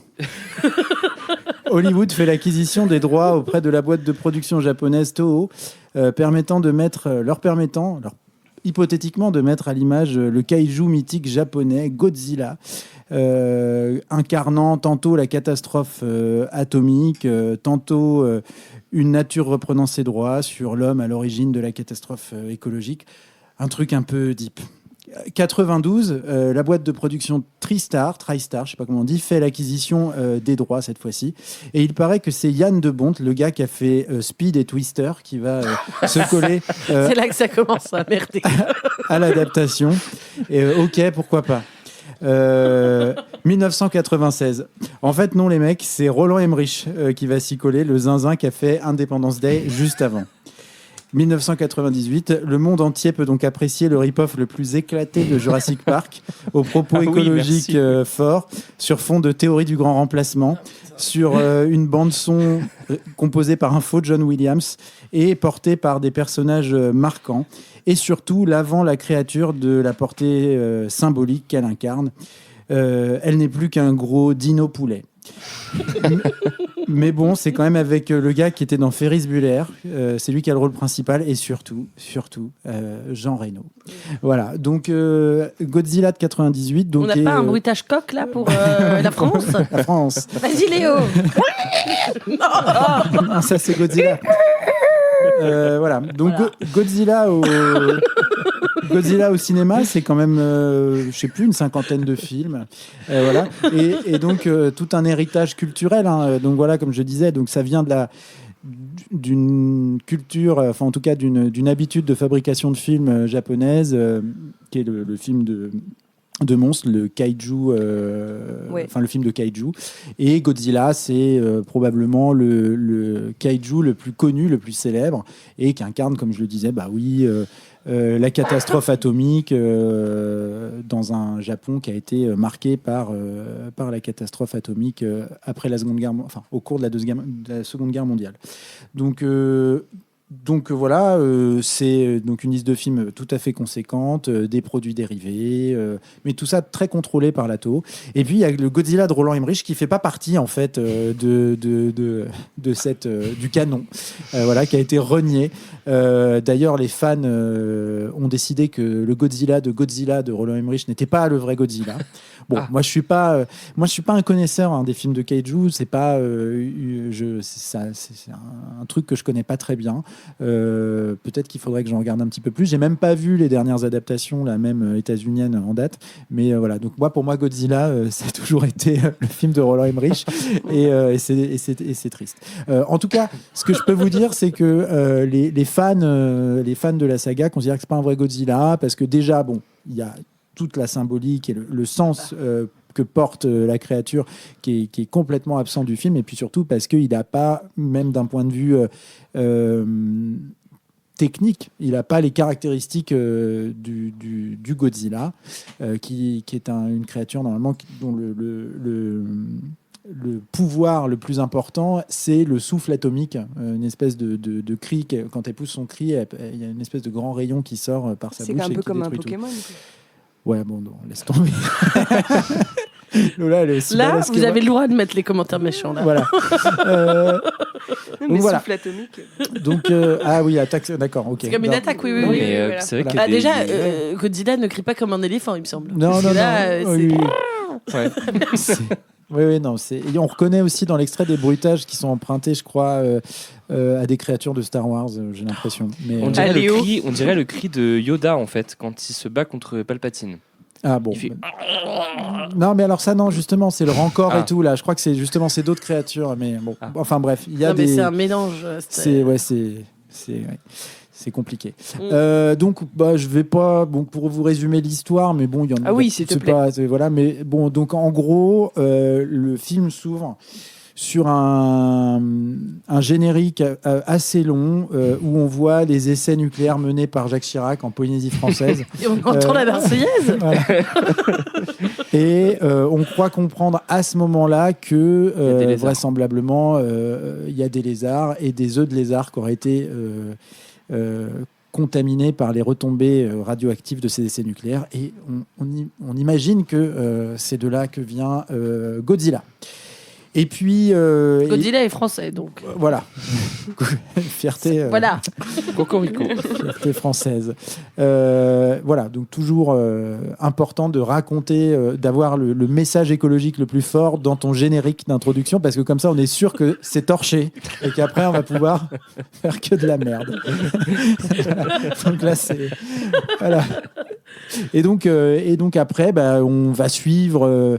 Voilà, donc après il y a des trucs très caractéristiques là, New York, 1900, tel endroit, enfin tu vois, ce genre de trucs qui était à la mode là dans les années 2000, même si on n'y est pas encore tout à fait dans les années 2000. Et donc là on va suivre différents protagonistes, alors notamment un scientifique qui s'appelle Nick Tatopoulos, donc qui est Ferris Bueller. Tatopoulos. Oui. Ding, ding, ding, ding, ding, ding. Oui, bien ça sûr. vous rappelle quelque chose, je pense. Oui. On en a déjà reparlé, mais rafraîchis-moi la mémoire. Là, Tatopoulos, c'est le réalisateur du 3e Underworld. Exactement. La Nuit des Lycans. Oui. Et c'est surtout... Le soulèvement des Lycans. Le soulèvement, pardon. Attends. Et ce Patrick je suis complètement surexcitée, je suis sobre, je dois le dire, désolée. Mais Patrick, c'est lui qui anime Godzilla. Ah ouais. Donc en fait, ils ont pris son nom, et son nom est une joke. Mais il y a plein de jeux avec les noms. Oui, Non, mais juste avec le sien. Tatopoulos, Oui, mais il y a aussi le gars, il s'appelle Caïman, il y en a un autre qui s'appelle tel machin, après tous les Français ils s'appellent Jean quelque chose, tu vois. Donc on a quand même, mais réussi à faire un pont entre Godzilla et Underworld sans le vouloir. Ne nous remerciez pas, surtout. C'est pas choisi, hein. On n'a pas choisi pour ça. Les cerveaux malades. C'est l'inconscient. Ouais. Ah bah là c'est fort. Donc incroyable. Le Nick Tatopoulos, lui, il fait des recherches sur les vers de terre. La nuit des vers géants. non loin de Tchernobyl. Et comme il y avait personne de plus qualifié que lui, il y a l'armée américaine qui vient le chercher pour enquêter sur une nouvelle créature qui vraisemblablement serait. Mais ça, ce qui est bizarre, c'est qu'il s'en doute pas, mais qui ressemblerait quand même à un gros dinosaure parce qu'il a des grosses empreintes de pieds, de pattes, et donc ils vont chercher le mec spécialisé dans les vers de terre, voilà, pour essayer d'avancer un peu sur le dos. Voilà. Mais ça, c'est le début. Et puis il y a Jean Reno qui arrive aussi à ce moment-là. Donc Jean Reno qui se fait passer pour un mec d'une compagnie d'assurance. La Rochelle. La Rochelle Assurance. C'est absolument pas clair parce qu'il est sur une espèce de scène d'endroit qui est classé, quoi, tu vois. Il est sur le toit d'un building avec les majors de l'armée américaine. Non, mais ça, c'est attends. Il y a le mec de l'assurance qui est là. Voilà, pour remplir des dossiers. C'est ça, c'est-à-dire que c'est une scène classée et tout, l'armée américaine, machin. Il y a un dinosaure qui est né, quoi. Puis il y a un mec d'une assurance. Et on le laisse. On lui dit oui, monsieur, il n'y a pas de problème. On vous rappellera. Et voilà. Et donc après, on va à Manhattan, et puis c'est là que finalement Godzilla va choisir lieu de villégiature. C'est Manhattan qui va choisir comme lieu de villégiature. Il va en faire son nid et pondre dans le métro. Voilà. Mais alors ça, au niveau des dimensions, c'est incompréhensible. Et donc là, c'est le premier vrai acte du film. Au début, c'était l'introduction. Et là, le premier acte du film, c'est la chasse aux dinos dans New York. Et donc là, il y a des centaines de milliards d'hélicoptères qui essayent de mettre un missile dans cette bête qui fait la taille d'un building. Personne n'y arrive. Il casse tout. Voilà. Il casse tous les buildings. Et on n'est pas passé loin du point 11 septembre quand même. Oui. On est vraiment pas. Alors il y a une ref chelou dans le film où il dit c'est comme avec les deux tours et tout, mais sauf que c'est en 98. Donc ça c'est tous les théoriciens du complot s'en donnent à cœur jour. Non, c'est pas vrai. J'en sais rien, mais en tout cas il y a de quoi. Mais c'est vrai qu'il dézingue tout. Voilà. Il Donc, respecte pas. il détruit tout et puis Nick a une idée. Il fait un test Clear Blue sur le sang de la bête et il dit Mazette elle est enceinte. Et donc c'est pour ça qu'elle est énervée. C'est pour ça qu'elle est énervée. Et donc il dit en fait vous êtes dans la merde parce que Godzilla elle est enceinte et elle a dû probablement pondre ses œufs pas trop loin. Donc il faudrait peut-être penser à aller s'occuper de ce problème. Personne ne s'en occupe. Et là c'est le deuxième acte du film, c'est la chasse aux œufs avec la DGSI, avec Jean Reno. Voilà. Si vous savez pas quoi faire pour Pâques. Parce que il faut savoir que Jean Reno a honte des essais qui ont été menés en Polynésie française et donc par culpabilité, il mobilise l'armée française, la DGSI pour venir enquêter sur Godzilla. C'est pas clair. Pas clair parce que c'est tout en étouffant quand même le secret, quoi, on va dire. Oui. Voilà. Ouais. C'est pour la fierté de la France. Pour la fierté de la France. Donc merci Jean Reno. Merci. Et voilà. Et alors en parallèle de tout ça, évidemment. Il y a un love interest parce que donc il y a ce personnage de wannabe journaliste Audrey qui est donc l'ex de Nick Tatopoulos et donc quand elle le voit à la télé comme c'est un personnage qui est bien écrit, elle voit Nick à la télé et elle se dit quand même il était bien ce garçon et en plus ça tombe bien il est à New York et ils se croisent par hasard et ils vont ils vont à la chasse aux œufs ensemble, voilà, et donc à la fin tout le monde est content, les bébés Godzilla meurent. Mais c'est un peu triste quand même. C'est triste, mais tout le monde est content. Les militaires pleurent de joie et le spectateur aussi. Voilà, c'est de soulagement. Ça dure 2h30 quand même. J'ai précisé. Très très long. mais il y a beaucoup de péripéties. Voilà, il y a beaucoup de péripéties. Alors. Il y a quand même dans ce film un problème de rythme en toute objectivité, c'est-à-dire que ça pourrait quand même parce que c'est un film qui regarde quand même beaucoup du côté de Jurassic Park, beaucoup plus que du côté de Godzilla, la créature, le kaiju. Et il y a toute la deuxième partie du film qui se passe dans le métro, dans les souterrains. En fait, c'est une espèce de rip-off de Jurassic Park et de la scène des raptors, en fait, mais en moins bien, en moins cher. Ouais. Voilà. Il y a les mêmes gags, je tiens à dire. Il y a exactement les mêmes gags que dans Jurassic Park. Bah oui, non, sauf que tu vois, la deuxième fois, voilà. Et donc non, c'est vraiment raté parce qu'en fait, entre ces deux parties de film, la chasse aux dinos, enfin la chasse à Godzilla, puis la chasse au bébé Godzilla, entre ces deux parties-là, il y a tout un moment où le film se pose et il y a des théories du complot où on apprend que la DGSI est là et tout ça, et ça dure assez longtemps, ça dure une bonne demi-heure et ça casse complètement le rythme du film qui est censé quand même être un no-brainer, blockbuster, tout ça, et donc c'est quand même très chiant d'avoir ça au milieu, et je pense que c'est pour ça que quand j'étais gosse, j'allais jamais jusqu'au bout du film. Voilà, donc c'est très très raté, mais il y a quand même pour l'époque des effets spéciaux qui sont un peu corrects, en tout cas sur la créature, quoi. Voilà, ça n'a pas grand intérêt, si ce n'est quand même de nous donner envie de nous replonger dans la filmographie de Roland Emmerich, qui donc sortait d'Independence Day et après est allé réaliser des chefs-d'œuvre comme 2012 par exemple. Voilà. Donc curieux personnage, Roland Emmerich, un réalisateur allemand venu faire très rapidement coopté par Hollywood et venu réaliser tout un tas de blockbusters. C'est un peu le mec qui se... Réalisateur allemand à Hollywood, un film à New York d'une adaptation d'une œuvre japonaise. Ouais, non, mais ça pouvait que bien se passer. Et non, il y a eu une rivalité dans les années 90-2000 entre Roland Emmerich et Michael Bay, qui étaient les deux artisans du blockbuster frénétique hollywoodien. Effectivement, il y a des similitudes dans les... on va dire en termes de finesse, mais je dois reconnaître que j'ai un faible pour Roland Emmerich. Voilà. Donc non, c'est de la merde. Voilà, c'est vraiment c'est un film de merde. Je sais pas quoi vous dire, mais c'est rigolo. On a bien ri. Oui. Lélé, t'as bien ri, toi. J'ai bien. Il y a deux Jean-Pierre, scènes, Jean-Luc, tout ça. Quelques scènes que j'ai trouvées vraiment intankables. Il y a une scène en hélicoptère de piou piou piou boum boum boum boum qui dure, je pense, un bon quart d'heure, qui est affreuse. Et il y a la même scène avec un taxi qui fait vroom vroom vroom vroom à la fin. Elle est très, vachement très bien. longue aussi. Vachement bien quand ils électrocutent la-dedans. Là. Ah, ouais. Quand Godzilla va chez le dentiste. Ouais. Ah, c'est vachement bien. Ouais, c'est très vachement sympa. bien. Ouais.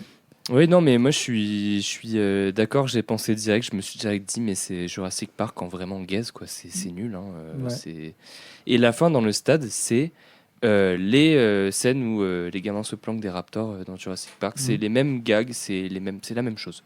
Mais en naze avec la DGSI, les Jean-Michel, Jean-Jacques et tout, quoi. Il n'y a pas de Jean-Jacques. Il n'y a pas de Jean-Jacques, pardon. Non, il y a Jean-Luc, Jean-Pierre, Jean-Philippe. Ouais. Mais oui, non, et puis what the fuck, la DGSI, le fait de rattacher ça aux essais nucléaires français, il a une idée, quoi. Il a failli en faire un truc, mais... c'est-à-dire que j'ai quand même vu qu'il est militant écologiste.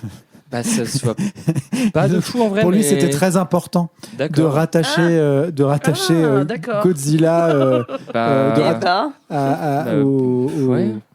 au désastre écologique qu'ont produit les effets nucléaires européens. Et sauf particulièrement que l'arc de rédemption de la France de la DGSI de Jean Reno...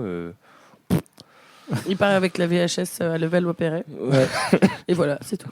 Et voilà. Ciao. C'est Jean. ciao bye. Ouais, non, toi Camille, ça t'as adoré toi. Ça m'est tombé des mains, vraiment.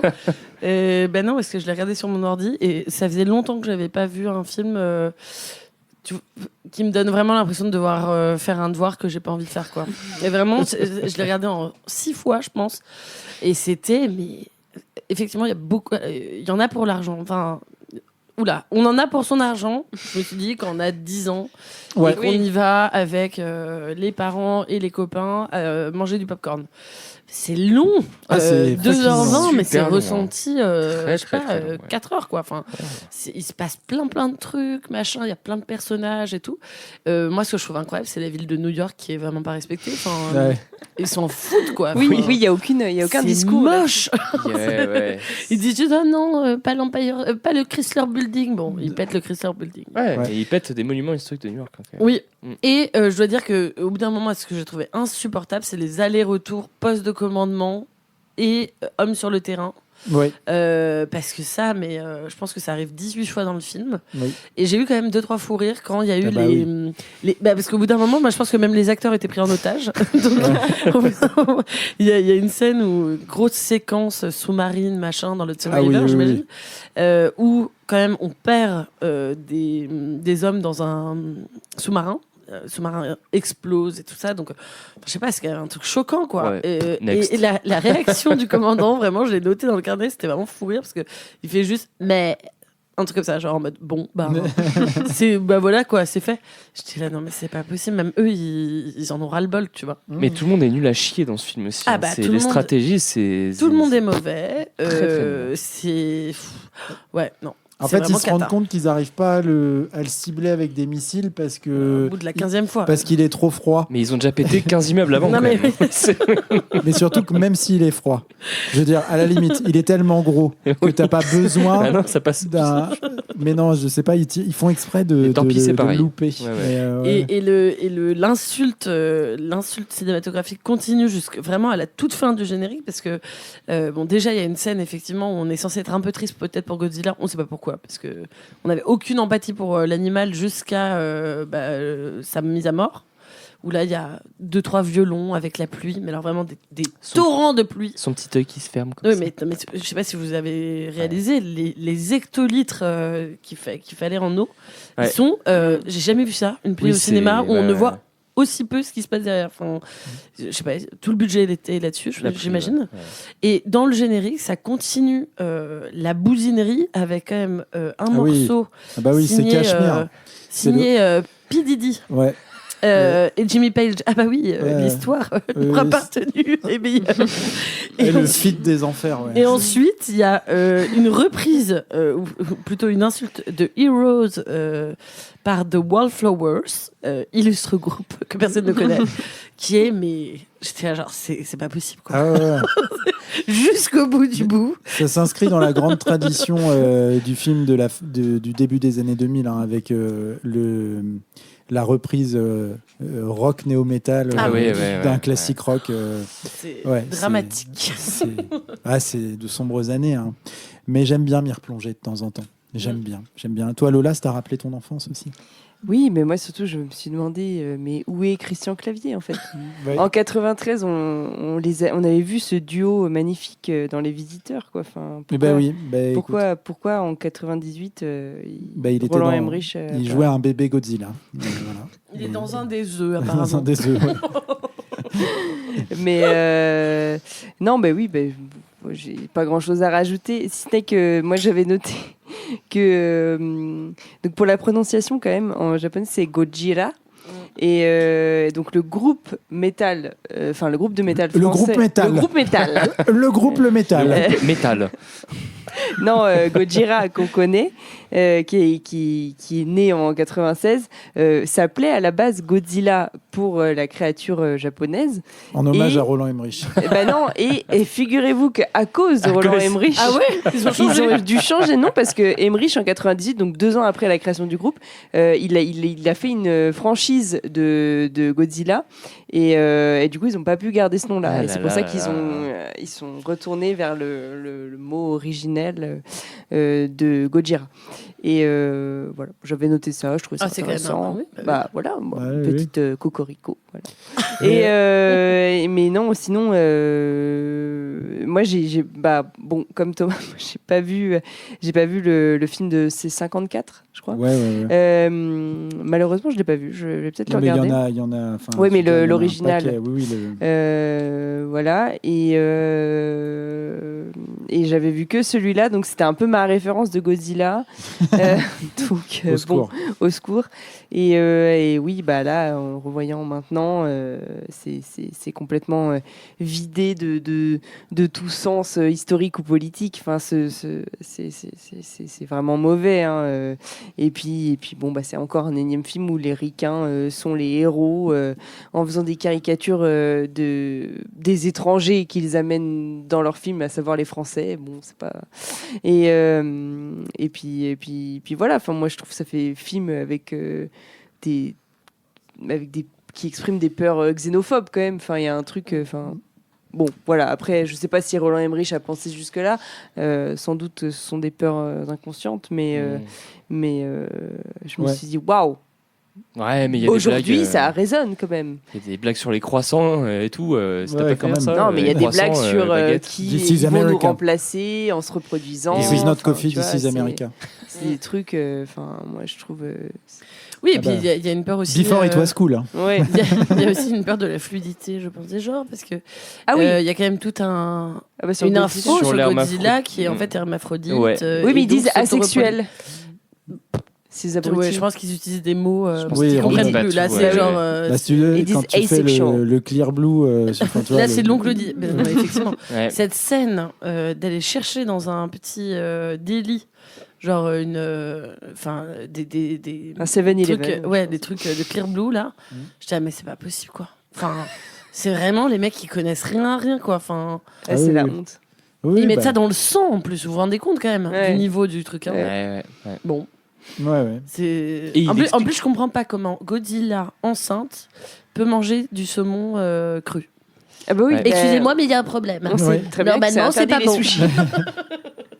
C'est contre-indiqué. Ouais. Ça, c'est leur super strat pour la série, on en a pas parlé, mais ils mettent juste des tas de poissons dans Manhattan. Des truites. Ouais. Et après, ils tirent. Non, mais... Déjà, je savais pas qu'il y avait des truites à New York. J'en apprends tous les jours, mais pourquoi pas. Militant écologiste, il parle pas de l'état de l'Hudson, en tout cas, le man. Ah ben non, mais attends, militant écologiste, tu fais Godzilla... Il fait passer des sous-marins. Donc... tu fais Godzilla 98 où tu pètes tout, tu dépenses des kilos de fric et tu vides des... Enfin, je veux dire, c'est évidemment... la vision du militantisme écologique par Roland Emmerich, quoi. Ouais. Attention. J'ai dit 54 films. Non, il y en a un peu moins de 40, ouais. Mais en tout cas, voilà. C'est beaucoup quand même. Après, des récents, il y a Shin Godzilla qui est très très bien, qui est sorti il y a quelques années là. Godzilla Minus One. Ouais, ça se sent pas aussi. Il paraît que c'était pas mal. Godzilla versus Kong. Ouais, Godzilla alors. versus Kong. Ouais. Oui, bon, ça après. Tout sauf celui qu'on a vu, quoi. Non, mais c'était une madeleine. Alors voilà, il y avait le choix de faire le Aliens de Cameron, mais bon, on s'est dit que probablement celui-ci, les gens avaient dit beaucoup de choses dessus et que on serait probablement sanctionné pour nos inexactitudes, alors que Godzilla de Roland Avec Emmerich, qui l'a fait, on n'en a celui-là rien à secouer, donc on peut faire ce qu'on veut. Voilà. Jusqu'à ce qu'on ait des commentaires de R. Emmerich. Ouais, c'est ça. Bah écoute, Roland, ça pue la merde. Ton Godzilla, voilà. C'est cata. Ouais. Et non, et allez voir si vous l'avez pas vu, parce que c'est des barres de rire aussi. Il faut regarder Independence Day. Je pense que c'est au-dessus. Peut-être que j'en parlerai un jour, mais c'est au-dessus de Godzilla en termes de tout, en fait. Voilà. Et non, par contre, vraiment, un point sérieux, ce qui est quand même dommage dans ce film, parce que ça aurait pu effectivement être... Il y a un problème de rythme et tout, j'en ai parlé, mais il y a aussi un problème de personnage. C'est-à-dire qu'il n'y a aucun des... Parce qu'on parlait de Jurassic Park et tout. On peut aimer, ne pas aimer Jurassic Park et le cinéma de Spielberg, mais Spielberg arrive toujours, à créer une espèce de... Enfin, à faire des films un peu familiaux. On se rattache à des personnages qui sont certes archétypaux et tout ça, mais en tout cas, c'est un peu écrit, il y a un peu de substance. Là, il n'y a aucun des persos qui a quoi que ce soit. Enfin, je veux dire, il y a le personnage le plus développé, le plus creusé, c'est le personnage de Nick Tatopoulos, qui est censé être le personnage principal. Ce mec, on ne sait rien de sa vie, à part qu'il a eu une meuf et que vraisemblablement, il est vaguement scientifique, quoi. Mais bon, quand on le voit utiliser un test de grossesse pour faire de la recherche sur un dinosaure... c'est vrai et qu'il a signé le soulèvement des licornes. Voilà, merde. On perd nos repères. Voilà. Donc non, c'est vraiment dommage, quoi. Il manque un truc de ce point de vue-là pour que le film soit... du maire de New York est super aussi, je trouve. Ah oui, lui il est exceptionnel. Échappé d'un Tim Burton. Ouais, c'est super. Ouais. Voilà. C'est Jean Reno qui porte le film, en fait. Mais, ouais. Bon, bah écoutez. C'est triste, mais on va finir là-dessus. On va finir sur Godzilla de Roland Emmerich. En attendant, merci d'avoir écouté jusqu'au bout. Ça fait toujours plaisir. Et puis, avant de se quitter, on va faire les recommandations, ou les conseils, ou les pensées. Ouais. Toujours plus vaste. Mais c'est très très vaste là, ouais. Qui commence? Non, mais déjà, les œufs, vous les préférez comment, vous? À la coque. Ah. Alors, on a la coque. La coque, c'est très très bon. C'est vrai que c'est sous-coté. Avec les mouillettes, quoi. Ouais, avec les mouillettes, c'est œufs à très la bon. coque. Ouais. Moi, j'aime bien pocher en vrai, mais ça, c'est un peu le truc. C'est hyper difficile à faire. Ouais, Moi, je sais pas faire très, ça. Très bon, très très bon. Le gars, quoi, les œufs pochés. Pochés. C'est Quel excellent, bourgeois. les œufs pochés. Mollet, c'est bon aussi. Ah, Mollet, c'est très bon, ouais. Et toi? Moi, c'est les œufs à la coque, hein, je dis sous-côté à mon sens. C'est familial. les œufs à la coque. Eh oui. Petite mouillette et tout, là. Ouais. Avec le trou la bite. Putain. C'est reparti. Ah, Brice, tu me couperas cette merde. Hein. Non, mais c'est ça, de faire des thèmes aussi qui n'ont pas de sens, tout ça, pour oui. parler de Angel's Egg, qui est quand même une espèce de poème. On n'aurait pas pu faire de la poésie? Non. Bon, qui s'y colle en premier? Qui s'y colle? Moi, je peux. Hein. Vas-y, Lélé. Allez. Moi, c'est une reco extrêmement nostalgique. Ouais. C'est un jeu flash, je sais plus vraiment si c'était un jeu flash, mais je crois que j'y jouais quand j'étais petit en mode jeu flash, page Marine internet. Mania.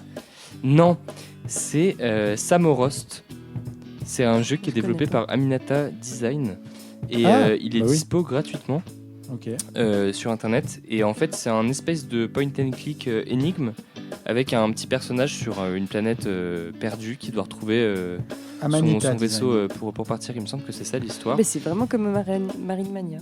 Ok. Je ne confonds pas avec Marine Malice. Marine Malice. Ah oui. Et en fait, c'est beaucoup de petites maquettes et d'aplats de forêts et de décors, le jeu, et c'est magnifique. Et je m'en souviens très bien de quand j'étais petit. Et j'ai redécouvert récemment son existence et le fait qu'il était disponible gratos sur Steam et tout, quoi. Ouais. Un peu comme Adibou aussi. Non, là, c'est vraiment un autre délire. Non, Lola, non. Amanita Design, c'était C'est le studio qui a fait. Ah oui, comme Alexandra Lederman, bien sûr, évidemment. Ah, j'adore. Putain, j'ai tellement joué. Amanita Design, c'est le studio de Crix et Machinarium. Ah bah oui, Machinarium, oui, Banger aussi. Ouais, voilà. Ok. Et ben moi de mon côté, bon c'est une reco, mais bon tout le monde connaît. Mais moi je connais pas, je suis passé à côté du grand œuvre de Ryan Murphy, American Horror Story. Je suis en plein dedans. Alors là je suis dans la première saison que j'avais déjà vue à la fin, mais c'est vachement bien. Et je conseille, si vous voulez vous y remettre, en tout cas, si vous n'avez pas vu, il y a un très bon épisode de Discordia qui classe les saisons les unes par rapport aux autres. Ça permet de prioriser celles qu'on veut voir. Voilà, donc non, American Horror Story. En fait, c'est quand même, je préfère cette période de Ryan Murphy que la période monstre là, actuelle, avec laquelle j'ai un peu plus de mal. Quoi. Tu sais qu'il a fait Glee aussi. Ouais, mais il a fait plein de trucs. Et là, ici, il y avait Grotesquerie aussi récemment, là, qui était une série qu'il a. Feud, il en a fait vraiment beaucoup. Ouais, il en a fait énormément. Mais en tout cas, American Horror Story, voilà, pas mal quoi. La première saison. Pas mal, voilà, parfait équilibre entre gêne et drama. Voilà, c'est très bien. Lola. Oui, bah alors moi, je vous ai parlé du topinambour la dernière fois. Non, c'est bon. Là. Aujourd'hui, Encore un légume ancien qui fait péter. C'est bon, vas-y, lequel? Eh ben non, pas okay. Du tout. Bon, ça va. Je vous parle d'un livre de sociologie. Ah ouais. Wow. Vraiment, c'est chiant à lire. Okay. Voilà. Non, on me l'a offert à Noël et c'est très intéressant. Ça s'appelle 10 questions sur les féminismes noirs. C'est un livre... Non, pas du tout. C'est pas le Bellux. Non, c'est un livre de Fania Noël qui est aux éditions Libertalia et c'est un essai qui aborde l'histoire des féminismes noirs et les grands concepts qui sous-tendent leur lutte. Pour quelqu'un comme moi c'est un peu compliqué à lire, mais c'est un petit livre, c'est très intéressant. Ça parle de plein de choses dont moi j'avais jamais entendu parler, enfin en tout cas pas comme ça. L'espace à soi, l'abolitionnisme carcéral. Il y a aussi, ça parle de la mémoire la mémoire de l'esclavage. Le rapport au corps, tout ça. Enfin, c'est des thèmes très intéressants. Voilà, c'est ce que je lis en ce moment. Après, voilà. Ouais. Vous lisez ce que vous voulez. En toute simplicité. En toute simplicité. Après, il y a Titeuf. Si vous voulez lire Titeuf, vous pouvez y aller, mais bon. Voilà. Et il y a le topinambour toujours. Je maintiens. Le velouté. Ça suffit, ça. Un peu de roquefort. Bon, Camille.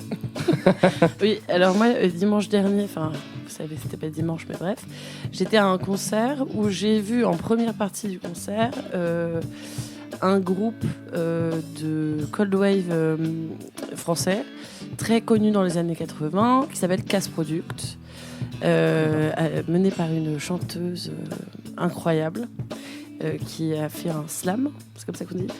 Oui. Qui a fait un slam. Elle a 66 ans, sans vouloir insulter son âge. Et je trouve que c'est quand même incroyable de réussir à faire ça. Et je vous conseille surtout d'écouter leur album qui est sorti en 1982. Ça ne nous rajeunit pas. Mitterrand, Try Out. Voilà, si vous aimez la Cold Wave, écoutez ça, c'est vraiment super.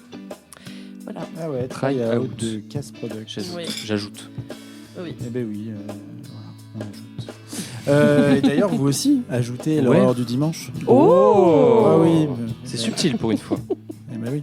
Non, c'est important de mettre des commentaires et des étoiles et tout ça parce que ça permet de. Léo, il l'a pas dit. Ça permet de. De quoi? T'as dit, t'as Il a dit son petit jeu. Si, c'est un petit jeu qui ressemble à Adibou là. Le Adibou. Ah là là, dès que j'ai un moment de faiblesse, plus personne me respecte. Ah non, vas-y. Voilà. C'est important de mettre des étoiles, c'est important de mettre des petits commentaires parce que ça permet au podcast de garder de la visibilité, voire même d'en gagner, ce qui n'est pas pour nous déplaire. Voilà. On se retrouve dans 2 semaines avec un invité mystère. Et puis en attendant, on vous dit Roland Emmerich. Mon rêve. Mon cauchemar. Sans vouloir l'insulter, mon cauchmar. Écoute, je suis sûr Si on parle de tout sauf de son film, moi ça me va. Je suis sûr qu'il est sympa. Roland. Ah il m'a fait plus qu'il morde. 2h20 de ma vie. Ouais. Le trauma la cicatrice restera béante pendant un moment, je pense. On me le reprochera. On m'a reproché le pacte des loups déjà, mais je crois qu'avec Godzilla, j'ai frappé plus fort.